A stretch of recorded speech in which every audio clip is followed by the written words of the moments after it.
Yeah, we're live. Hi, guys.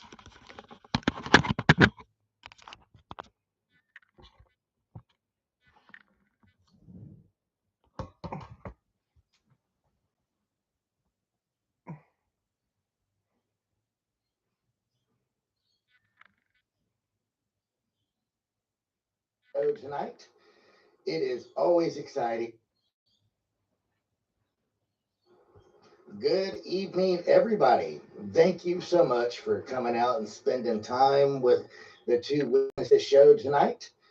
It is always exciting to have everybody with us. How are you doing, Watchful? Doing good. Just got back from my Hey, workout. Diane. I'm Good feeling to see good. ya. Got my pink juice sweetened with stevia and erythritol. Mum's improving. I'm not going to visit her till tonight. So she's improving a lot, Diane. Our prayers have been working. Thank you. Feeling good. Got some fun stuff to talk about. We got Craig Bong here. So we got to get into some stuff about the Antichrist. That's always fun. The little horn. Looking forward to tonight. The little horn, yes. If I could get the world to stop saying Antichrist, or at least use the damn word right. It's a spirit. The Antichrist is hey, Phil, good to see you, bro. Little horn. Because we need to know who he's usurping. Because the little horn usurps the other horns. It's like, I want to be specific. What are you talking about? Because it's like, there's like 8, 9, 10 actually people referred to in Revelation 13. You can't just sum it all up with Antichrist. Come on. Because you got Revelation 13, you have the first beast. Yeah, you have the first beast with 7 heads. But Revelation 17 says that the beast itself is another person. So you know what I mean. It's just like, I need to be more specific. Greg, you said it was extremely hot where you're at. That is. Thanks, Phil. She's doing better. You said, how hot is it in your living room? 90 degrees. Jeez. Yeah. And your AC's been running all day? Man. All day. How keeping up? How hot is it outside? Or will be tomorrow? 103. Oof. That was pretty disgusting, be frank with you. But the heat index was supposed to be 112 today, so it feels a lot hotter. Yeah, for sure. Well, what's up, Craig? Yeah, I appreciate you coming on the show last minute. I just sent him a message and said, hey, come on the show tonight. I saw one of your posts, which is what triggered this whole topic tonight, because I had been following his speech. And I'm really shocked that not anybody else is talking about this, guys. About Charles? About what we're going to talk about? Well, yeah. He point blank said peace and safety in his speech. Safety or security? Security. It's the same word. Yeah. Okay. Yeah. The fact that they're transitioning to, I wonder who it's going to be, Diane. A new government. No one's talking about that, and it's a really big deal. But I guess it's not of interest to people right now. Did you guys hear that there was a supposedly an assassination attempt on the Prince and Meghan? Yeah, I heard that. Is that her name? Yeah. Brand new news. I just heard that just coming in from the gym. Wow. Well, Craig, bring us up to speed on what you think is happening. Well, I sent you that video. Yeah, can you play that real quick? Yeah, go play the video, and then I'll look it up what he said. Okay. It's really short. Yeah. My government will play its part in trying to secure long-term peace and security in the Middle East. Ooh. It is committed to a two-state solution with a safe and secure Israel alongside a viable and sovereign Palestinian state. My government. That's not a good move. See, now that looks like a little horn. Like this is the prince who's going to come and he's going to devour other horns. I could see this happening with this guy. He does. It does. Him or the crown. I don't know about him. He does look kind of frail, but like that kind of language right there, that's alarming. Yeah, I don't think he needs to kick it around much longer. I mean, he's got a few years left in him. The fact that they're transitioning to a socialistic country, that was probably the bigger red flag than anything, because they essentially are going to make the Commonwealth ground zero for the rollout of the mark. Yeah. Well, and the thing that's so interesting about him is he has converted to Islam. And Yeah. we know there is a lot of Islamic imagery and persecution in the end time event. So he is ripe for being right in the middle of that, whether he's leading it or a part of it. Yeah. Craig, what's your thoughts, man? I was trying to Google something on the UK because I don't know how to word it, but basically with this new government, they're going to push the digitization of everything. Right. So I was trying to back up your claim, and I think you can go to ukdigital .co.uk, and I think you can find information there. Right. So, but anyways, in UK Digital Agency, so it's all there. They're going to push their agenda. It's in the Pact for the Future in September. There's also a push for this digitization for the whole world. So it's not just the UK. The UK's like ground zero, like you say, but it's actually the whole world that's going to push this agenda. Yeah. Yeah. Wow. I think Trump's going to fight it. And I think Trump's going to be a thorn. I think he's going to be a thorn in their side. You took the words right out of my mouth. I think Donald Trump is going to be the thorn in this. He's going to be a thorn and fight it, but he's still going to push. He's still going to push part of their agenda because they have. You just Google pandemic 2025 and see what they have planned for 2025 theoretically, and Donald Trump's the perfect guy to push the you know what in the arm. So that's what's maybe. Yeah. He's not anti-vaccine. Yeah. I mean, I could see him. Operation Warp I don't Speed. see him. I don't see him forcing it like the Biden administration did, but I also don't see him. I see him saying that it would be, if you want to, type of a thing. Yeah, and that might be the case. But he would push. He would push to get the. I don't want to mess you up on your channel, but anyways, you. No. You say whatever you want, man. I'm open to whatever. Push to get away. What's needed to stop the next scandemic. Yeah. Yeah. Yeah. Well, I mean. But we'll see what happens. So they're planning a bird flu thing in Washington D.C. October 2nd through the 4th. And then the UN has declared December 27th as Epidemic Preparedness Day at focus2030.org. So I mean, they're getting ready for this event, but we don't know how soon it is. So it's estimated it'll come anywhere from November. We'll see it coming anywhere from November to early 2025.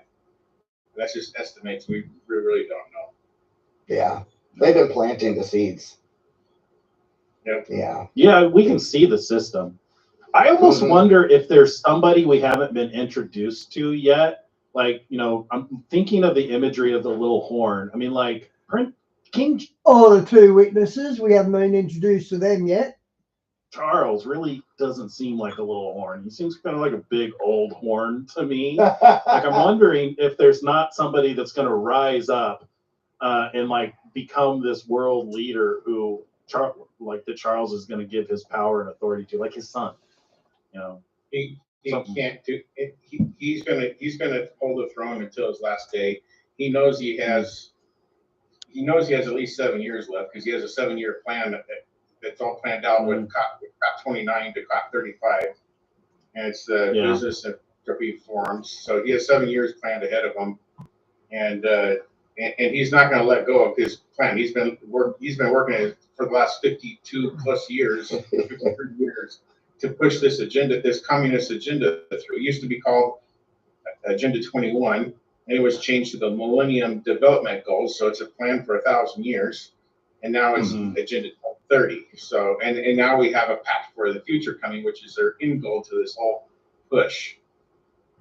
You know, it's interesting. That's a 5 to 10 year plan, so they're not saying exactly how long that pact is going to be for, but it looks like 5 to 10 years. They're pushed, so I've seen more push towards the 7 to 10 year time frame than anything else. But it's a short term time frame.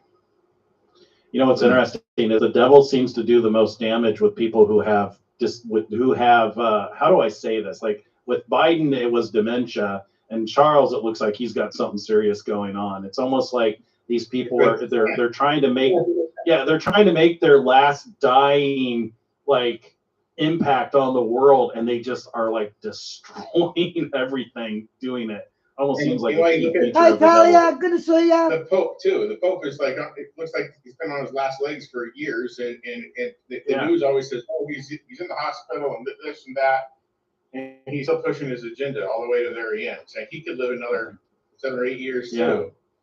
And they're doing so much damage. Yeah, the Pope's been on his last legs for about 4 or 5 years now, so he's pretty stubborn. Yeah, it is interesting to watch it all unfold. It really is. I'm really at a loss on a lot of things, but for folks that didn't know, Israel retaliated today. To Yemen. Well, here's the thing: Yemen, about a week ago, if I'm not mistaken, sent in a barrage of drones. Yeah, That it was 200 or 300 drones that attacked Jerusalem, I think, if I'm not mistaken. But one of the drones landed 100 meters from the U.S. embassy. So, apparently this is the retaliation. Are you talking about little quadcopters that they've been using in battle? Because I know that they've been hiring these FPV drone pilots, which I'll have to go find my drone. I've shown it on the show before, but I don't know, it's about the size of your hands, a little bit bigger maybe, but they can carry explosives. And they've been using them quite a lot in the battle with the big bear and the, yellow and what are the code words for these countries? Big bear and what are we saying for the other one? You know what I'm talking about. The one that the big bear's fighting. You know what I'm talking about. They're using drone warfare. Yellow and blue. Yellow and blue. Yeah, the yellow and blue. yeah. They're using drone warfare. I was watching some YouTube videos of them. It's just like they literally sit in a hole and they launch these drones that are about the size of your hand, and they have explosives on them. And they're running them into tanks. They're running them into soldiers, and they're doing massive, massive damage. So I'm wondering if that's not what Yemen sent in. If they didn't send in those little drones, because they probably would bypass the Iron Dome because they're so small. They're not like big missiles. Well, find out. So there's a 7-year covenant that was signed last year in the UK. It was signed on March 21st, 2023. There's 2 copies in the English language. And both are equally authentic. So they have a vision of the bilateral relationship never being stronger between Israel and the UK.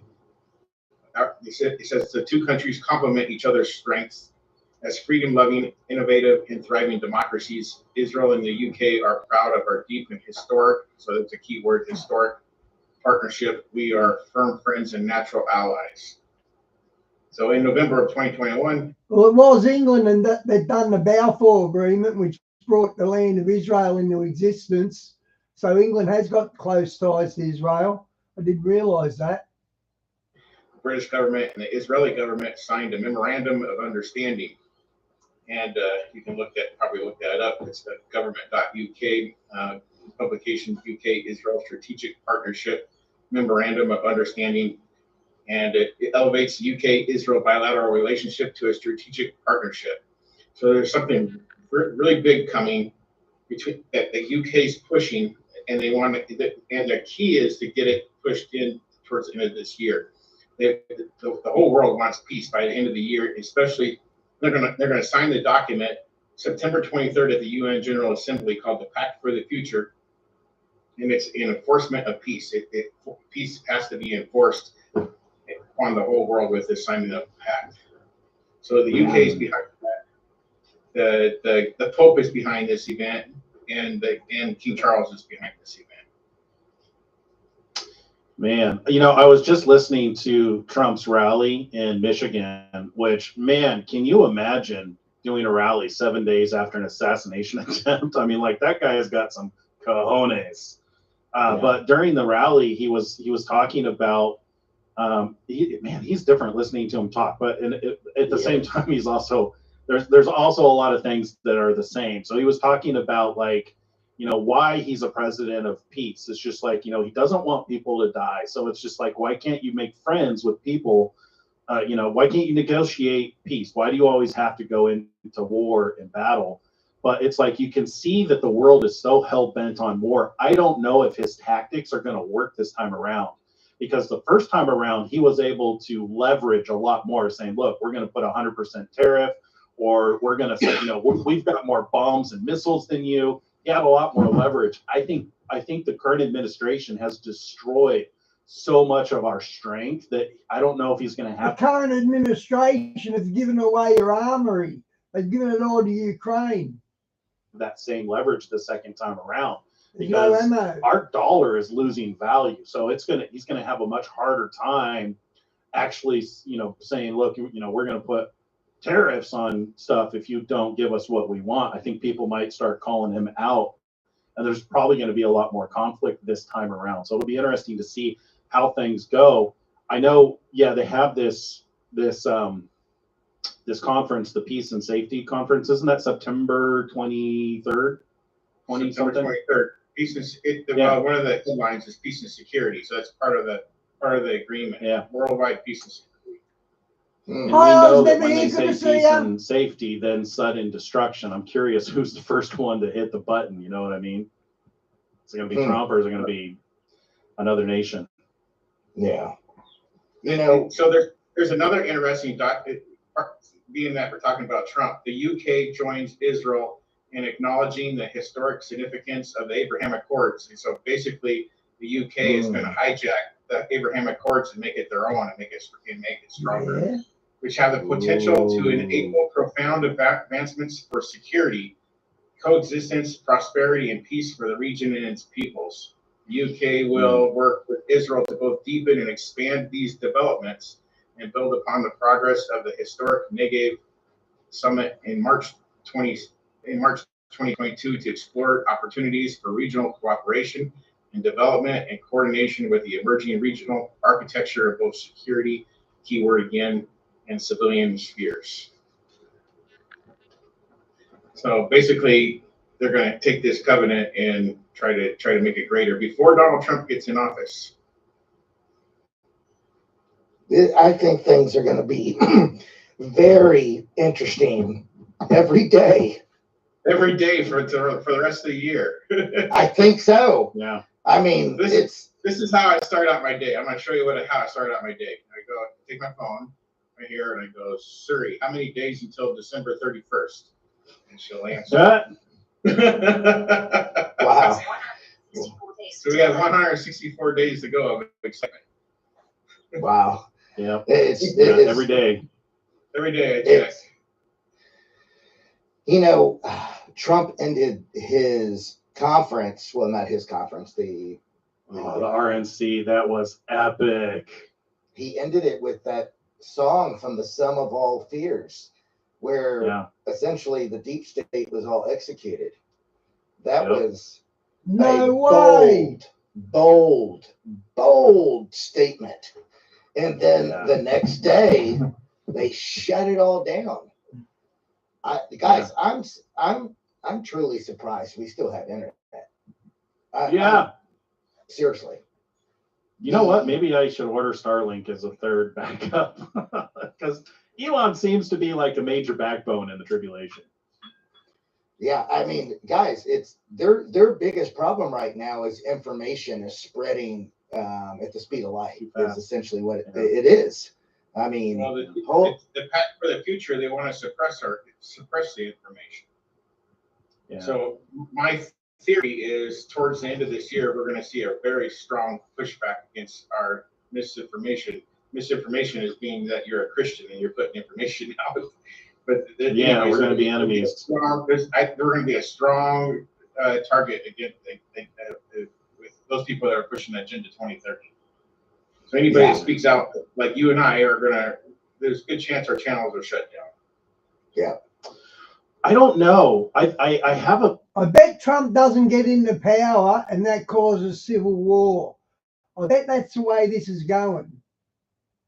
feeling. So, and I'm basing this based on Brandon. So Brandon is proving he's gotten a couple of prophecies right. He got the ear prophecy right. Yeah. And today, another part of his prophecy came to pass, because part of that same prophecy where he saw Trump's ear get blown off or shot, he said he also saw a red wave in Michigan. And today, Trump was doing another rally 7 days after that assassination attempt, and it was a huge red wave. I take that as a fulfillment Wow. of that vision that he saw.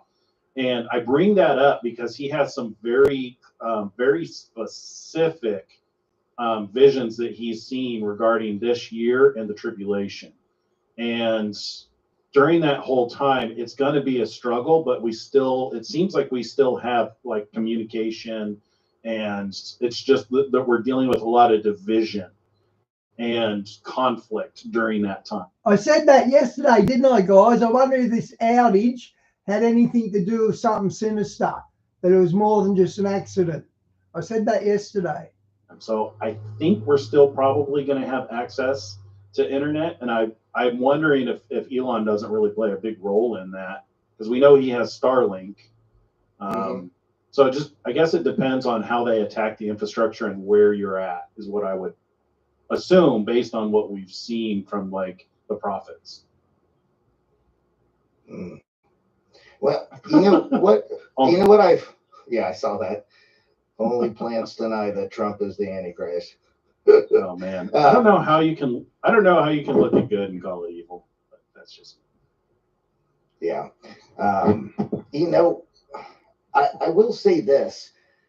It looks like I'm not sure if this is temporary, but after the attempt on 45's life, it almost seems like there's some unity coming together across the aisle and across the nation. Yeah. Well, look at Elon. Seriously. Like literally within minutes, he pledged his support. And here's the thing about Elon is Trump has been very vocal about eliminating the executive orders and the policies around electric vehicles. And Elon is still supporting him. You would think that it would be a conflict of interest. And Trump actually talked about this during the convention today. He says Elon knows that we cannot achieve what it is that they're trying to do with this transition to electric, because you just don't get the same energy density with electric that you get with gasoline. So it's like it has to be a transition, and Elon agrees with him. And that's evident by the fact that he's giving Trump $45 million a month. And as far as people coming across the aisle, Zuckerberg seems to be supporting Trump now. I was never here. They seem to say there was no shooter. They also say there was two shooters. I don't know what the go is. If there was two shooters, the second one would have killed Trump. So I don't think there was two shooters. Was that young kid set up? Probably. I reckon that's what would have happened. Said that he's not going to do what he did last election, to where he paid for all those boxes and put in such a massive effort. So I don't think they're going to be able to pull what they did last time this time, because like you said, there's too many people coming across the aisle that they're seeing the evil and the chaos, and they're like, we're not going to put up with it this time. Yeah. Yeah, it seems like there is actually some unity happening right now. Yeah. I wonder if this is the falling away. So here's a question off the target, though. Do you think? G'day, Mark. Good to see you, mate. I don't, but that's based on Jim Harmon. I don't. I know that I'm pretty confident that he bows out of the election. It's looking like that. He's got almost no support, and he can't say anything, and he can't say anything to keep himself in because he can't speak. So. Yeah. The question is Kamala going to receive power in the meantime, or is something else going to happen? And then also, who are they going to run on that ticket? Today we heard that they might be running Hillary. Oh, that'd be so funny. I saw that too. It might be Hillary. That Hillary. can't be. I call her Hillary. I'm kidding So- you not. That's the word on the street. So I wonder what King Charles has to do with everything that's going on inside our question. borders right now, because he's awfully quiet. Good question. I have a gut feeling that there's a lot more to his actions than what's being let on. It's for any information, you'd have to see John Kerry, and John Kerry and King Charles are like this, so they're very close. yeah. But John Kerry doesn't put a lot of information out there, so it's Has Charles been doing a lot of public speaking? Because one of the key attributes of this little horn is he blasphemes God and he persecutes the saints. Like, I could see him persecuting the saints because of his conversion to Islam. I could see that coming down the road. But have we seen him in a lot of public, or is he trying to build this unity Islam thing? He's already blasphemed God. He calls himself king of all the king over the universe on his Terra Astra Carta, and king over the people in planet on his Terra Carta. So it's all on create on there it is. On it's not the word, but it's king over creation, people and planet, and king over all the universe. So it's his two seals have it right on there that he blasphemes God. So he puts himself in a position above God, that he is the overseer of all creation and the whole universe. Yeah. Those are the zingers that I'm looking for. Like, that matches scripture, man. You It's look just at like, his Astra Carta, it says he has the crown, so you just read it, the crown, and then you read the outer rim of the seal, and that's how you're supposed to read heraldry, and it's right there, right in front of you. Wow. And his book, I have his book, Harmony. He says God is gone and he's there to replace him. See, that tracks far closer to scripture than Trump, who puts out a video every year declaring that Jesus is a savior, and he credits God for saving his life. You know, those people who are in that. Okay, I don't think he puts out things about Jesus. I think that's a furphy. boat that they think Trump is the Antichrist. I mean, come on, open your eyes. I mean, like, he does not blaspheme God. You just don't like him because he's a smart ass and he's sarcastic. Well, so was Elijah. No, so was King Nebuchadnezzar. I think Trump's really funny because he's a really good smart ass. I'm a good smart ass when I troll the Muslim channels and the atheist channels, which I do on Facebook. People compare Trump as likened to King Nebuchadnezzar, and I have to agree, because he's very full of pride. Full of pride. He doesn't need. He doesn't need to repent. So he doesn't need to. But he does acknowledge God. So I'll give him that. And he does support the Christians, at least to this point. So I don't know what he's going to do president 4 years from now, but at least up to now he supports Christians or people of all faiths. I'll include that, because you see at the RNC they had some lady do some stupid prayer. Absolutely. Well, I think they were trying to capture. God has his hand of protection on Trump. I mean, like, they have thrown everything, including the kitchen sink, and they're starting to pull up plumbing and try and throw it at him, and nothing sticks. So God clearly has his hand. I'm not saying that he's like the idol that you should be, patterning your life after, but it's clear that God has his hand of protection on him. So he's an instrument for God in my mind. Craig, and not to change the subject, but what do you think King Charles's next move is? It's the next move. The next 60 days, I don't know, but 60 days from now, it's going to be the pact for the future. That's his next move. And so there's a woman that rides this system, that rides both sides, that communicates with the Pope and communicates with Charles, and her name is Jennifer Jordan Saifi, and she's the CEO of the Sustainable Markets Initiative. She's going to be more likely she'll be showing up to the UN General Assembly to push the King's objective. That first link was interesting, Vas, and the third link I couldn't play them because they'd copyright.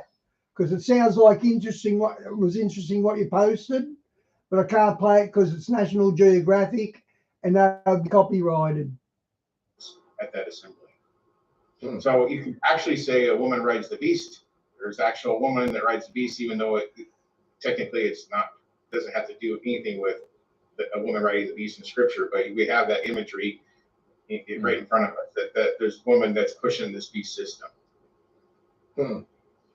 It's my mind it's doing the continues to go glaring. back to the forming of a new government for the Commonwealth. It's glaring, guys. Our audience to understand. Yeah, now you're referring to what's been happening. It's kind of been buried because of the assassination attempt and stuff like that. Yeah, I really feel like that is a very significant clue that no one is talking about it, because under this new government they're forming, there will be no one that can say no to him. He will have full and ultimate authority. Prior to this, there was they still had to go before the cabinet or whatever that's called there in England, and he had pushback. He could still do whatever he wanted, but he still had pushback. Now, under this new government, it's the gloves are off. If they say every citizen is going to get a digital ID that we're going to plant in your hand or your head, they're going to do it. And if you don't do it, you're not going to eat. That's what's going to happen. I mean, they're laying the groundwork for it. Yeah. It's yeah. It's very interesting. I'm starting to see there is some there is documentation on that. And it's under the 7-year agreement between Israel and the UK, Section 5. With increasing threats in cyberspace, cooperation between Israel and the UK is vital in order to counter efforts to malign forces. So here we have a whole thing on cyber security, internet security, digitalization, global governance. So it's the cyber dialogue, committing to an annual high-level dialogue on cybersecurity and resilience, global governance, working towards a more closely aligned vision on global governance in cyberspace. So here we have Israel pushing, along with UK, pushing global governance. Cyber skills, deepening cooperation on developing cyber skills and encouraging a diverse workforce, and cyber startups and prosperity. So they want us to do more startup companies, promoting the development and I don't know how to pronounce that anywhere. So anyways, that's, they're partnering up for this cybersecurity and digitalization of the world. And then it goes to section 6. In science, innovation, and technology. So it goes right into the technology of it. Yeah. Yep. We can definitely all that stuff. And and that's what really sets apart this time that people don't really understand is in the past, like when that guy wrote that book, 88 Reasons Why Jesus Was Going to Return in 1988, they didn't have the technology to enforce the mark of the beast, enforce it so that you can't buy or sell without this particular mark. We're living in an age where that's 100% possible now. So Israel will be the country that pushes this digital mark. You think so? With the UK. Yeah, he says right here, the tech gateway will support regional and sector-based alliances in the UK, building on the launch of the Pan-Northern UK Health Tech Gateway. So that's what we're talking about with this. So the health tech, and we'll also explore further opportunities across a number of sectors, and in the Midlands, energy and smart mobility, and the West Midlands, cybersecurity, etc. So but anyways, it's multiple points. But Israel is supposed to lead the way on this digitalization of things. Well, I know Israel, people don't realize how much of a superpower Israel is. I mean, for as small of a country. Yeah, as They're very small as smart. for as small of a country as Israel is, I think they're the world's fourth largest superpower. And it's partial. It's a lot of it is due because of their technology, not only with their military technology, but they also have agricultural technology. They have digital currency technology. They have cybersecurity technology. They're leading the world in cybersecurity. So I could see them playing a role in that system because of what it is that they've accomplished. So that'll be interesting to watch. They also have a thing on climate. That's a big issue. So the Agenda 2030 climate, the global warming issues. Oh, Trump was mocking the climate stuff today. It was hilarious. And then once again on health. So we got another health problem coming. So Yep. so that's part of the 7-year covenant. Culture, which is only like one paragraph. Education and higher education. They want to brainwash everybody with their education. That's through your TV and through your public schools. And Hey, Shawnee, good to see you. Guys, I just rang the hospital. Gabe's visiting Mum, and Mum's a lot better. And then they want to build UK-Israel cooperation to support development of low and middle income countries. So that's I almost wonder if the United States isn't the place for Philadelphia for those who are kept from the trials that are coming on the rest of the world. What do you mean? I believe that the Church of Philadelphia is raptured out of here, so it's gone. But the other part Well, of the other, that's my hope too. Yeah, that's our hope. Yep, that's our hope. We pray to escape every single day. But in the event that we have that wrong, which I'm hoping. But as soon as we started praying for Mum, she started to improve. Long way to go, but they've got a full-on treatment plan. When she went in the hospital, they were talking about, well, what if we have to put her on life support? Will we do that? So it's gone from that to Mum being a lot better. So that's really good news. And that's for us guys praying. Thank you, Lord. That we don't. In the event that we have that wrong, I wonder if that's not what's going on with why Trump is very, very likely going to win the election. If he's not the annoyance in the world for the next 2 to 3 years, that kind of keeps the majority of us safe. I don't know. But like you said, I'm hoping for a rapture out of here, because I don't want to go through what's coming on the whole world. Day one. Oh, the rapture bunnies. Guess what, guys? There's no rapture till the end. It's 1 Thessalonians 5:3, and it's sudden. So as soon as they say peace and security, or while they're saying it, so they're celebrating this peace and security. Then Hey, Wyatt, good to see you. And then the sudden destruction falls upon them. It's not. Paul doesn't say it falls upon us. It says them. So us, we're gone.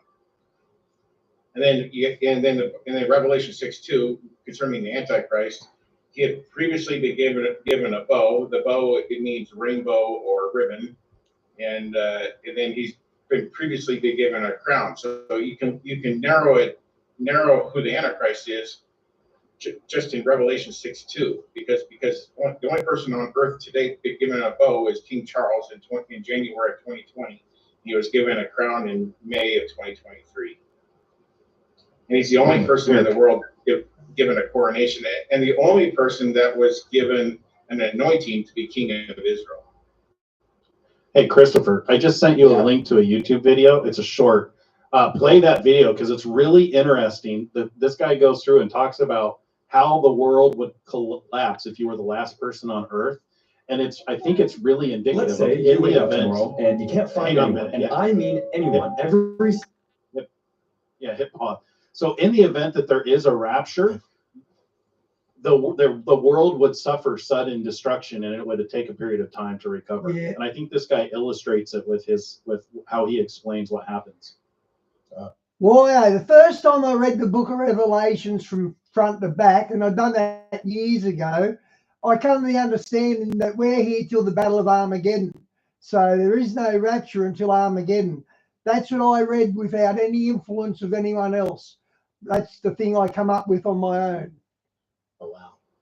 Here we go. Look up tomorrow and you can't find it. anyone, and I mean anyone. Every single person on Earth has disappeared except for you. What do? Well, you have about 1 week left of electricity before all of the lights turn off for the very last time because there was no one there to man the power grids. All of the house pets on Earth have now been trapped inside of their homes, so try and free as many of them as possible and maybe pick up a companion or two. Those you can't free have about 2 weeks before they pass. Oh, no, I won't do that joke. I was going to do a food supply joke, but I won't. Away due to dehydration or starvation. Eat as many imported foods as you can before they expire, like bananas, pineapple, and avocado, because once they're gone, you're going to have a very hard time finding more. Then try and figure out how close you are to the nearest nuclear reactor, because after about a month, they're going to become unstable and start having meltdowns. You have about 2 years. Shawnee, continuous prayers for little Vinny. Poor little mite.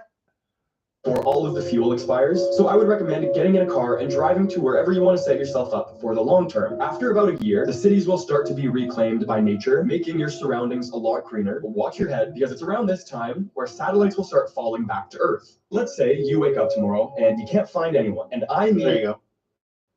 And you can't find anyone. And I mean anyone. So imagine if a huge number of people are removed from the planet. You know, some of those people are managing power plants, they're managing infrastructure. There's going to be a period of chaos and destruction if in the event of a rapture events. I thought that was interesting. Making your surroundings a lot greener. Watch your head, because it's around this time where satellites will start falling back to Earth. Let's say you wake up tomorrow and you can't find anyone. And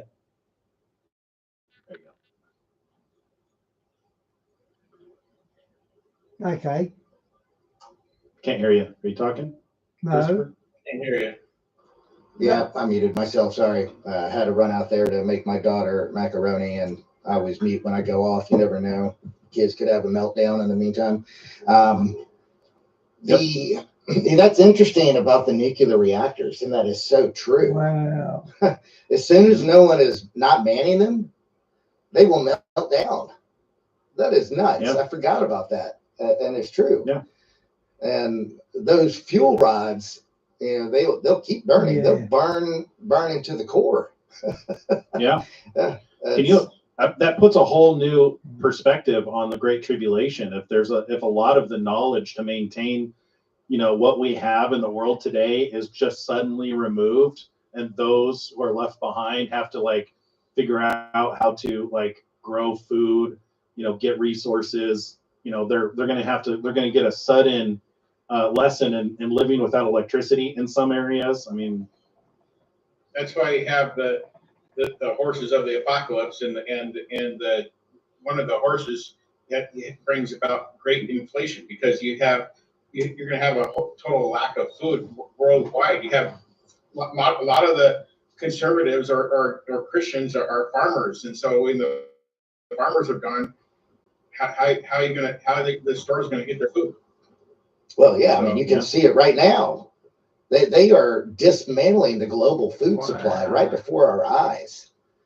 Yeah, you know, mainstream media never talks about it, but you know, the independent media, you can pick it up from time to time. But chicken, the chicken. I bought 2 chicken legs and a chicken thigh, and it was $8. I was like, good grief, this what a ripoff. Wow, that's all they had too. It was 2 chicken legs and a thigh, and it was $8. I just saw somebody, they had a receipt for that. They had a receipt for Walmart of food they had delivered during the previous administration. It was like $50. And out of curiosity, they just reordered the exact same items that were on that list. It was $450 to get the same items. Way. That's how much inflation has gone up. It's like, it is hard right now. Yeah. And I believe the chickens are also the target of what's going on with the bird flu, if I'm not mistaken. Yeah, chickens. Then you'll have some mad cow disease too come about. So then no more beef, no more chicken. You have to eat the bugs. Yeah. Yep. So get a book on edible plants. In every area around the world, with the exception of the frozen areas, there's an abundance of plants that are edible, and animals too. You should learn what's learn how to identify them and learn how to safely find the stuff that's poisonous too. Like Yeah. I actually accumulate have that that. knowledge. I actually have There a you book go. on that. Well, so down the road from huge cattail, cat, food there to survive for 7 years for somebody. Just eat cattail. Yeah, So the cattail are edible, the cattail flower is edible, and the cattail root is edible. It tastes like artichokes, supposedly. I have to try some sometime this year and see how hard it is to make up. But anyways, cattails is one. Locust seeds are another. Birch trees, you can drill a hole in the birch tree and drink the water all day long. So, and then birch trees have water going through their trees all the time. So I know how to survive in the wild for a little bit. Unless I'm in an evergreen. We have a lot of dandelions where I'm at. I got about 5 acres of dandelions, so I'll be making salads. Those are really good with blueberries. Wow. Dandelion greens with blueberries taste really good. Yeah. Yep. It's anything with blueberries tastes good. It's exciting what's unfolding and scary at the same time, but it's really a sobering thought. My mind keeps going back to what King Charles is doing, and I wish we had more information, like insight on where he is at mentally with this, because like you said, Craig, he's been his whole life is set up for this moment in time that we're dealing with right now. He's been working on this forever. I'm just still taken back that England, the United Kingdom, the Commonwealth, however you want to call it, is switching governments. I had no idea that was coming. It's just extremely interesting. And as we've watched all the news regarding England over the last 6 months, they just look pathetically weak. Every time I see them, their cops are being essentially humiliated by the migrants. They're always getting ran out. And then this last city here, Leeds, over the weekend, the migrants took over the entire city. Yeah. And Vast, if Charles is the Antichrist, like Craig Bong actually proves, he can't be dead. So it can't be someone in a mask. So a small glimpse into what's to come. Yeah, so it's a sobering thought, because we're seeing something unfold before our very eyes that really they're not talking about. It's like they're using everything else as a distraction. But I think it's probably one of the most important things that is happening right now.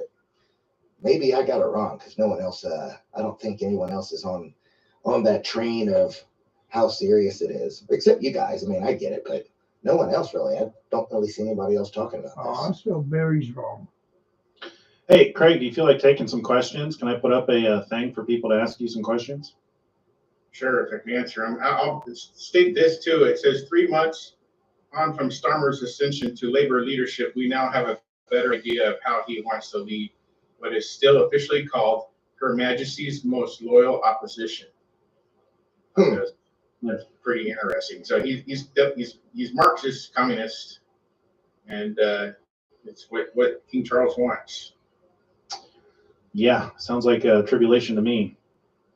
So yeah, how does it feel about? How does it feel about? Yeah. So is there anything in his stuff about like taking off heads? No, you can find some of that within the U.S. under Obama, but it's kind of a weak support. But anyways, but I think that's going to be pushed through this Islamic side of things. So, but that's just my opinion. So yeah, I don't think it's a coincidence that Obama is Muslim and Charles is Muslim as well. Yeah, and they like to take off heads, and they like to take off heads. Charles claims all religions, so he claims to be Christian, the head of the Anglican Church. He claims to be a part of Judaism, and then also Islam. So he claims three religions, and in his coronation, he included, I believe, six different religions, because he wants to be a leader of all religions. Even a Hindu pundit they had there. Yep. Then they had that crazy black figure that walked behind. That was really weird. That was a trip. Yeah. Death. I mean, Death, the Grim Reaper that walked through the back. I watched that thing. I fell asleep right before that happened. I couldn't stay awake anymore. It's like 4 o'clock in the morning. And I was like, I'm done. Yeah, Talia, tell us what you're doing about the 4 horsemen, please. Like 1 or 2 minutes. Yeah. All right. We have a question here from Beautiful Chaos. When did Charles convert to Islam? Because during his coronation, it was Christian icons and in a church. Do you know? I think it was 2004. It was not anytime recent. Craig I know he has close ties with the Catholic Church, which I believe explains why it was in a church. But even the Pope is talking about merging religions with Islam, probably at the guidance of Charles, is my guess, which is why they're coming up with Chrislam, which is a combination of Christian and Islam. The allegations of him being part of Islam go back to 1996. So wow. he prefers. Yeah, Talia, do tell about your 4 horsemen dream. It'd be interesting to hear. Islam because of their architecture. That's how I can answer that. So that okay. He doesn't go. He's not really supporting their faith per se, but he supports their architecture. And he has a whole book on that called Harmony. He definitely loves architecture. Yeah, he loves architecture. So he'd be a really good candidate to rebuild the temple in Jerusalem. So could Donald Trump. So could Pope Francis, or all three. So that no, we just don't know. It's too early to tell. Yeah. You know what's interesting though is that his mother, Queen Elizabeth II, her lineage is connected to Muhammad, which is another interesting piece of the puzzle, because his lineage goes back to several things. On his father's side, to Count Dracula, if I'm not mistaken. The Romans, it's the lineage, if you actually were to pull that genealogy up, is extremely interesting. But I'm sure that any information online about that maybe will not show the exact truth. But I'm sure you guys understand where I'm going with that. It's actually on Ancestry.com. So if you go to Ancestry.com, really? Yeah, so you can see his lineage chart, I believe, on Ancestry.com. Does it show his mother's relationship to Muhammad, or is that just I don't know. They want to show their relationship to Jesus Christ, and so that's the lineage they're trying to show. Really? Yep. So another blast. Okay, we got another question for you. When did you suspect that Charles could be the Antichrist, and why? I didn't get the question. You froze. Oh, really? When did you suspect that Charles is the Antichrist? Oh, but it would have been 2005, and because Princess Diana wrote in one of her, I believe it's in her book, but anyways, it stated that her son would rule for 1,000 years in peace, and her husband Charles would bring about destruction prior to that. So I thought automatically, Prince Charles is the Antichrist. But once I started looking at the coat of arms, Prince William and Prince Charles at that time, Prince William's does not match 100% to the Revelation 13 or to passages in Daniel. Only Prince Charles' coat of arms matches 100%. Yeah. So we have another question. Is he the only one in his family that has a connection to Islam, or are there more? You know? I would not know. King Charles is very highly what's the word? He's supported by those in Islam. So the Saudis, for example, he's supported by. Yeah, I mean, look at the majority of occupants now in that nation. I mean, it's a pretty staggering amount to see them shut down entire city streets just for prayer. It's Yep. I mean, Yeah, you prayer can't read in the the Bible in streets. public You there. You can't. Yeah, they're laying down their carpets in the streets, and they're doing their Islamic prayers. Yeah, it's I mean, you can't read the Bible on the street there, but yet they can stop traffic and the whole town throw down their carpet on the ground, and it's it's not my place to say what is right and what is wrong, and that as far as that, but it just seems severely biased. So Well, and we know in other countries they will kill you if you have a Bible app on your phone. So there's definitely persecution against anyone who follows Jesus or the Bible. Whether it's gotten that bad there, I don't know if it's gotten that bad yet, but you can see a path to it. Yeah. In London, yeah. So if you're a street preacher in London, you're going to get shut down. Yeah. Yeah, Jack D. 100% chance you're shut down by the police. Oh, for sure. For sure. And guys, we don't hate Islam. I see one of the comments asking why we're hating on Islam. That's a pretty strong word. I wouldn't go that far, but we follow clues to the persecutors. And anyone that's read the Quran or just has some information about their Mahdi in the Quran, the Mahdi is essentially their Messiah, and it matches the description of the little horn, the Antichrist out of the Bible, almost. And also, Jesus will be subordinate to the Mahdi. So they're making Jesus second fiddle to the Mahdi. To the letter. That's how you know their Jesus is our Jesus. I mean, it's pretty astounding if you look into it with any in detail, and I think that's what Watchful's getting at. Well, and there's a lot of other imagery. Cutting off heads is a Islamic practice. Not burying when you defeat an enemy, not burying them and desecrating their grave desecrating the bodies is another Islamic practice. So like the two witnesses who are killed and then left in the street for 3.5 days, that falls in line with what they would do in Islam. And then the sending gifts to one another is another Islamic practice. Talia, Turkey's been mentioned a lot in the last days against Israel, not by the Bible, but by people who just know the geopolitics of the area. Turkey's mentioned a lot. When they defeat an enemy, they literally give candy out to the kids. That's like Christmas to them. So there's imagery like this that leads us to believing, or leads us to looking at Islam. Now, we are aware that there are multiple sects, just like in any belief or religion, there are multiple sects. So we're not pointing it at everybody.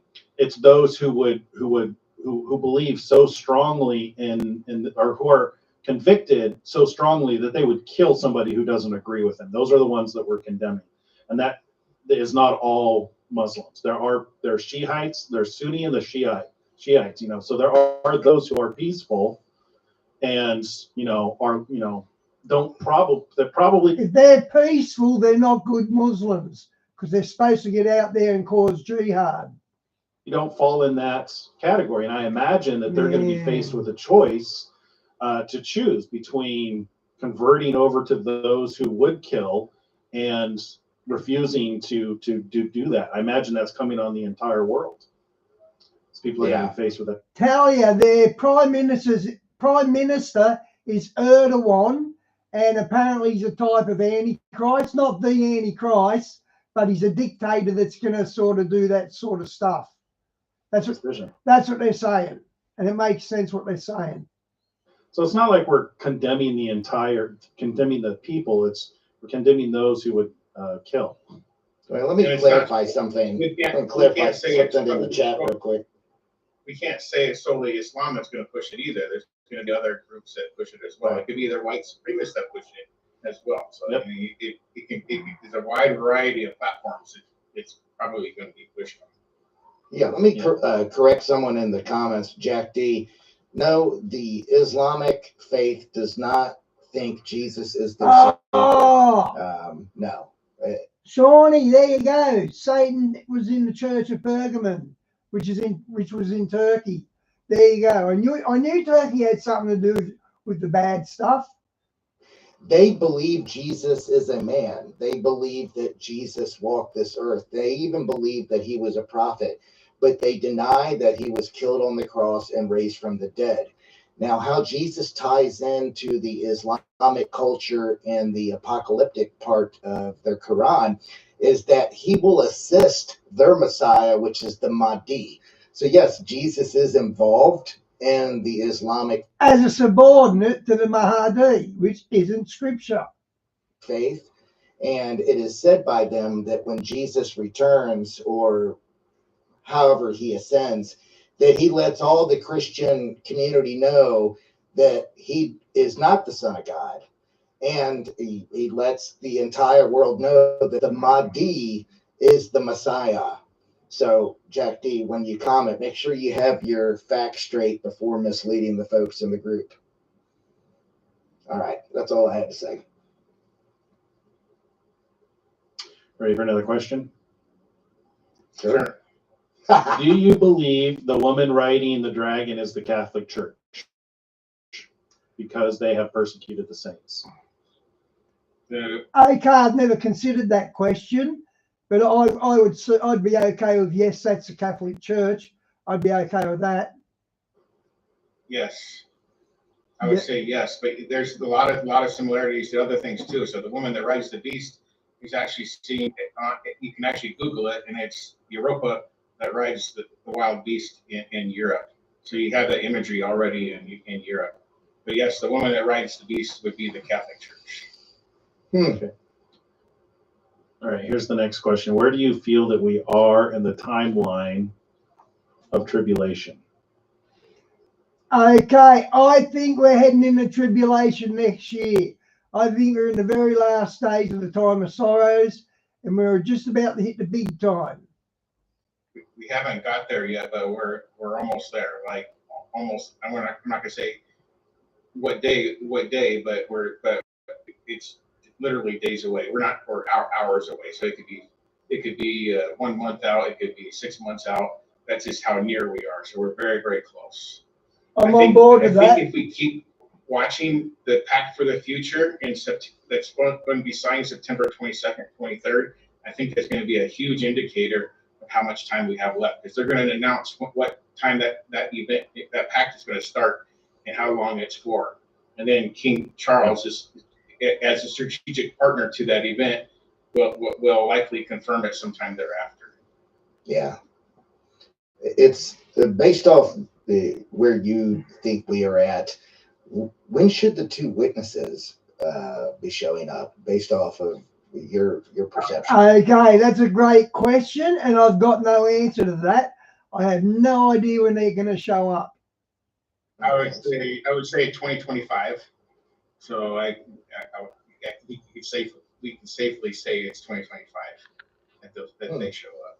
Which means, are they incarnating out and learning their destiny, or are they going to drop out the sky? Whether it's the beginning of 2025 or the end of 2025 is too early to tell. For some reason, I always thought that they show up at the start of the tribulation period. As soon as the covenant is confirmed, Daniel 9:20. So interesting. Yes. And they're saying the covenant's happening on the 23rd of September. Charles has got some sort of plan in action. Wow, that's pretty deep. Very interesting. Who are they? That's up for debate. I think most people agree Elijah is one of them, and the other one could be Enoch, could be Moses. No, I think it's Elijah and Enoch. If it's not two brand new prophets, and it's old school prophets, I reckon Elijah and Enoch. Moses died; them two didn't. Because Moses' body was hid, so that Satan couldn't desecrate the body of Moses. But their miracles they do, the two witnesses they mirror exactly how Moses' miracles were and Elijah's miracles. So they mirror the miracles of those two men, and you can't really include Enoch in there, other than Enoch never died. And then when Jesus had the transfiguration, he had the two witnesses next to him. It was Enoch, and it was Elijah and Moses. So there you have it. Yeah. So the answer is we don't know, but more likely it's probably those two men. Right. We're very close. True. I know that much. And guys, please keep your head on a swivel when you're out and about. I really feel like wherever you live, you need to keep your eyes peeled. I believe that the folks running the show right now are desperate. I think they are desperate and feeling like they're losing grip. That window of opportunity is closing. That's for sure. And how desperate are they now putting Kamala Harris up as president? How desperate are they now? Sure, get saved. Yeah, I mean, get saved, or you're going to be you may have to lose your head. I was referring to Klaus Schwab, but you took it the other way, with the good way. Get saved now. Get saved now, or you're going to suffer. Yeah. Klaus Schwab said a couple of years ago that there was a small window of opportunity to push their agenda, and that window at the time was closed. Right now. And in fact, he said it with 10 years to go. So right now we're at 7 years to go for their agenda. So yeah, their dominoes are not falling the way they intended them to fall. Based off the amount of, there's a lot of stuff tied to this attempt with number 45. There is a lot going back. I've been digging into that kid. There's someone else involved. He went over in Israel and traveled extensively. The rifle that he used was a Black Rock weapon. Not sure if anybody realizes that, but they confirmed that. But if you guys dig into it, Black Rock owns a lot of companies. They have 11% ownership of Smith & Wesson. I think 6% of Ruger. So there's a lot of stuff that's tied to them. He had it in. Did you know that BlackRock owns the company that did the shutdown in the airlines the other day? They're owner. It's like Counter-Strike. Right after Donald Trump said he's running as on the ticket for the RNC. Yeah, Counter-Strike is the name of that company. And they have ties to the. Okay, that doesn't make sense at all because Trump finished his speech at the Republican convention, and the blackout didn't happen until after that. So that don't make sense. Dominion voting machines as well. And that's exactly what they did. It was a counter-strike against Donald. Basically, when Donald Trump said he's running for president, they pushed the button. They inserted that whatever they did that messed up all the computer systems. The biggest hack in world history, the biggest, whatever it is, was the biggest event, computer related, on record ever. Yeah, it impacted the most computers ever. Yeah. Shawnee has a lot of dreams. I have a few. Were you surprised by it? No. I was not surprised by it because we were warned 4 years ago that it was going to happen by Klaus Schwab. So I've been expecting a big event like that. So it didn't affect me whatsoever. So I know it did affect a lot of other people. Yeah. CrowdStrike. I got it wrong. I said Counter-Strike. Sorry, guys. For some reason. CrowdStrike. Yeah, sorry. CrowdStrike, not Counter-Strike. I don't know why I thought that. I used to play a game like 20 years ago on the computer called Counter-Strike. That's a whole different ball of wax. Oh, yeah. It's a good one. Yeah. Yep. Yeah, things are fast tracking now, guys. You can just see it. I mean, yeah. And folks used to laugh when we said that after April 8th eclipse that we would see things escalate. I can't help but to think that was really spot on because it has been game time ever since, guys. And we actually have a show that's going to be coming up. I'm not sure when we're going to do it, but it is about the eclipses in relationship to the early 1800 eclipses And just to give you guys a little backstory on it, there was, I'm not sure if you guys remember, but in the early 1800s, there was 2 eclipses just like that just happened in the last 7 years this century that formed an X over our country. I'm not sure if you guys remember that, but it is, I feel like it is very significant. We should do a show on that. I'd love to see it. Go over those kind of things. I'm putting together some slides because I think it does. You mentioned it needs some visualizations. Okay, Shawnee, God bless. Good You night. guys remember that in April, the eclipse marked an X right over the country. It had done that once before. It had done that once before in the early 1800s. And it formed an X just like that. And the kicker is there was a comet in the sky the same time on both of these events. Now, the reason why I feel like this is significant is because later that year and early into the year afterwards, they had some of the strongest earthquakes ever recorded in our country's history. Wow. And the reason I say that is because one of those earthquakes rang the Liberty Bell. And the other night, Rachel was on the show and said she had a dream about the Liberty Bell. And for some reason, this has just sent me down a rabbit hole, but I feel like it's significant. And I'll leave it at that because I'm going to put together a presentation over because I think you guys will find it interesting. Oh, guess what? So last year I posted on 12/13, you had the sign of Ophiuchus. Mm-hmm. And that's when the man holds the snake like this. So he's holding it like this. He's holding the snake. That sign this year falls on December 31st and January 1st. It's the same day. So what do you mean by sign? So Ophiuchus holding Asclepius is a constellation? It's a constellation. And that's what I can't remember the phrase, but anyways, I'll have to do a post on this. I'll do a post on it pretty soon. We're pretty good at it. But this is according to what was that guy in Idaho that was he was a pastor. I can't remember his name offhand. Anyways, but he said this one was a very interesting one to watch, and this falls on the day of trumpets, according to Josephus. So Josephus said the first Good night, Phil. God bless, mate. Was their day of trumpets, and this is the first day of winter on the lunar calendar, and it's Ophiuchus holding the snake. Well, Ophiuchus is a constellation. He's always holding the snake, so it would have to be a planet or a conjunction. That's where the moon, I believe it's the moon or the sun, the sun passes through. Okay.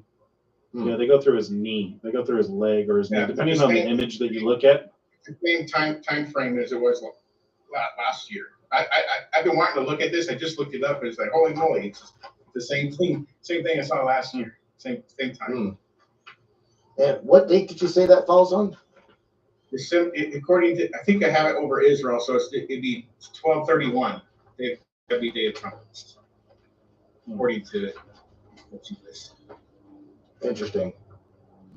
12/31. Do you know if there's any relationship between Trump and Charles? They're both communication, any public appearances, any meetings. I have photos somewhere of him and Donald Trump and Charles together. But they were when Donald Trump was president, so there wouldn't be anything the last 4 years. Gotcha.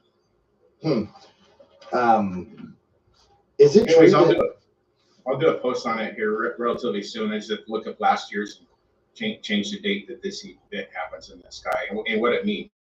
So it means it means the righteous move from one end of the spectrum to the other, and that's the meaning of this sign.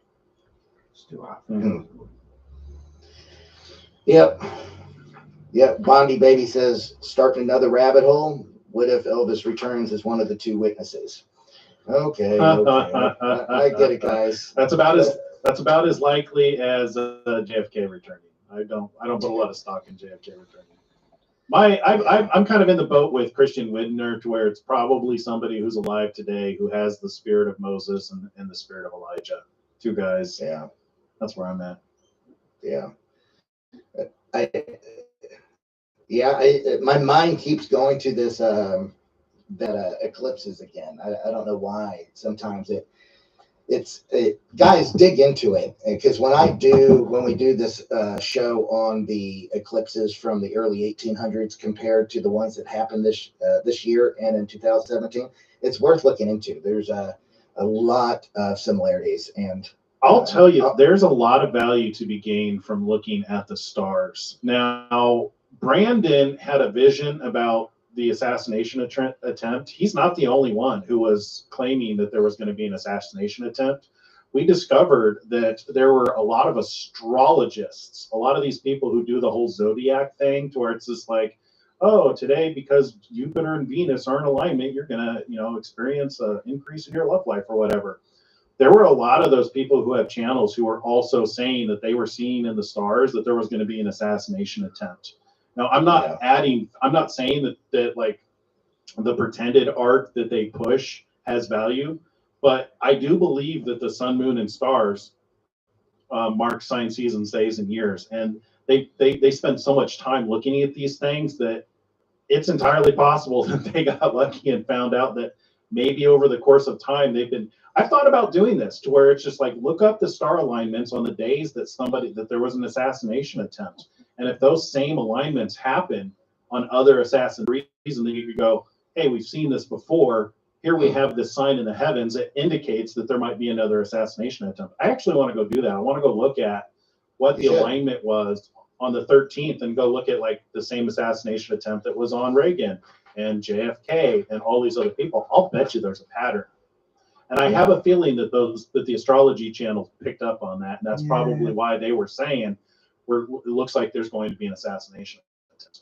Because it was messing up my YouTube feed, because I looked at one or two of them and I'm like, oh, it's interesting. There was a bunch of people that were saying there was going to be an attempt on Trump's life. How did they know this? Because we know that their art, for the most part, is a pretended art.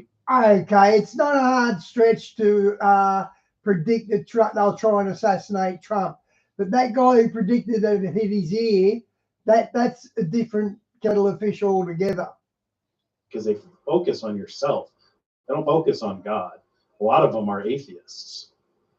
Yeah. Do you know how many countries in Israel are sustainable related tech companies? Sustainable related tech companies, like yes. What do you mean? So what do you mean by they're pushing the 2030 agenda for a sustainable future? How many companies are pushing that agenda? I'd imagine all of them that are. I imagine. Elliot, why can't you? Over 750 in Israel. Wow. Huh. That's interesting. Well, that can't be all of them. There's got to be way more businesses than that. It's ranked. Israel's ranked number 6 in the Global Clean Tech Innovation Index. Well, I know they lead the world in technology and especially in agriculture. So I wonder what that implies. I'll give is you that the ESG? Is that the ESG stuff? Some of it's water based for plants because they have a shortage of water in Israel. So locally where I live, there's an Israeli guy that works for a company or owns a company that they go around and make sure each plant gets the exact amount of water it needs and no more or no less. Right. So they have the technology from a computer from the inside of their truck. They know exactly how much each tree is getting in the orchard, for example. Mm-hmm. So it's not totally a bad thing what they're doing. It's actually they're saving water, but right. And they're also getting water out of the air is another technology. So very very interesting that they lead. Yeah. I forget, it's called WaterGen Company, and they've already sided with King Charles to move ahead with the sustainable practices. Talia, can you give us the basics of it? Okay. Is that the same ESG? Is that the same ESG stuff though, to where it's like, they're reducing their carbon footprint or whatever? Yeah, it's reducing carbon garbage. Wow. Wow. Yeah, I just got sent something. There's data now coming that Gavin Newsom and Hillary Clinton are going to be the running ticket. Oh, That would be Newsom would be a nightmare to have running this country. He's destroyed California. well, Absolutely. both of them would be. Right? Newsom gruesome. Newsom, gruesome. Newsom. Man, Trump is going to make fun of him so hard. I hope he runs. I mean, how do you even debate on stage against Trump? Let's just say you are Newsom. He has destroyed California, destroyed it. Yeah. They have Okay, a room for a night of comedy. If Trump debates camel breath, that'll be such a funny night. On how to avoid the human feces on the street. I mean, like Elon Musk has even said Newsom, because he signed that pedophile plan where they can take your children for any reason whatsoever. He's like, Elon is completely moving out of California as a result of it. Like Newsom has nothing good to show for his time governing California. He says right here, he's tallying up his assets and liabilities. So he's considering it. Well, here's the thing: the Democrat ticket is they're desperate. They are desperate, and I know a lot of people are talking about division, but I feel like there's more unity right now than our country has had in the last 2 or 3 years. Not saying any time before that, but between the debate and the assassination attempt, man, it has been waking people up in droves. It has, and look at how many people are jumping ship off the Democratic ticket, and I mean from that party. I never thought in a million years I would hear Zuckerbuck compliment Trump on anything, but he said that was the most badass thing after having just been shot. Getting up and going, fight, fight, fight. He said he was inspired. And he said because of that, he's not going to do what he did at the last election. He says, and he knows, y'all know what he's referring to with his election drop boxes and him pouring in millions upon millions of dollars to affect the election. So he's not going to do that this year. So it's just like in droves. Like, I don't know if there's anybody they could put on that ticket. It wouldn't matter. RFK might have a chance, but they don't want him because he's anti-establishment. Yeah. And you're absolutely right. Everybody that was supportive, that was able to offer that financial support or logistical support or influencing support, because they had a lot of that. The mainstream media is even turning on the establishment. I mean, what do you think they're going to throw at Trump next? I think they're going to try and kill him again. Yeah. Here's news is coming in. It says major Democratic lawmakers have begun calling out Donald Trump for his well-known relationship with Jeffrey Epstein. Oh. Yeah. Here we go. Yeah. It's never going to end. They're always going to come up with something. They can't pull that cat out of the bag. It attaches too many of them to that. Bill Gates to it. Yeah, I think they're going to try. I think they're going to try some more ways to. And I don't think anything's. I don't think it's going to work. I think they're going to keep trying, but I don't think they're going to work. So here's a question: If Joe Biden holds the ticket and he dies before the election, do you think people would still vote for Joe if he was dead? Some of them would, yeah. But they're so delusional. That's some serious delusion there. Yeah, they've come out and said as much. They don't need him. They just need his corporeal form.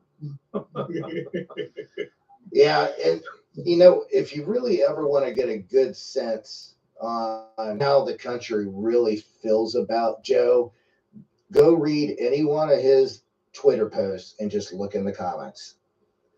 It is it's hilarious. It's if you want to laugh, yeah. It's seriously, I have 10,000 comments and every one of them are really bad. You have some positive, but they're bots. The creativity of people blows my mind. Yeah. Biden was a traitor to the US. He was a traitor. That's all there is to it. Yeah. Newsom, I don't think he has the ability to run. You know, he's destroyed California. Everybody knows this. I don't think they have the trust anymore. It has changed things. There's so much lies and deceits. The amount of voter fraud that is coming out almost every day is over the top. And I think they know that they're losing grip. Wow, Talia. It would not surprise me to see something very extreme. And who knows what that is. I'm not going to speculate, but Alex Jones has had some pretty wild theories lately. He suspects that next they're going to use a suitcase nuke. And it wouldn't surprise me. I bet you it doesn't go off though. I'll bet you they'll discover it or something like that. I mean, like they already found a couple of people outside the RNC convention. One of them turned out to be, I think, a homeless guy, but there was somebody out there with a weapon. So I'm expecting a lot more of that. Oh yeah, I remember that. They found another guy that was trying to get into it that had an AK-47, and he was on the outside of the perimeter though. He never made it in. But man, this was fun. You guys got anything else? It was blast. No, I don't see any more questions for Craig here. A lot of these stuff we already know. So, Craig, you don't believe any of the seals have been open, right? Somebody asked what seal do you think we're at? No seals have been open, but Revelation 6:2 it states two things that happened before the seals were open, and the king, the Antichrist, the rider of the white horse, has already been given a ring, the bow and the crown. So that has to happen before the seals are open. Here's the Republicans say they will trust the election results as long as Trump wins. So that's what Trump said. Trump came out. That's his line lately. He came out and he said, I think he actually did then he do a commercial or something like that he will absolutely unequivocally accept the results of the election if I win. I don't, frankly, they should have just an old-fashioned election where everybody that shows up brings their driver's license and it's a paper ballot, and you got to show up in person. I don't understand why that's a problem. It's because they want to cheat. Even Pelosi's going. Yeah. Even Pelosi's going against Biden. I do say wow when I'm wowed. So. Yeah. Well. Yeah. Everybody's jumping ship. They're turning on him. They are devouring Biden. He's done. The question is who are they going to replace him with?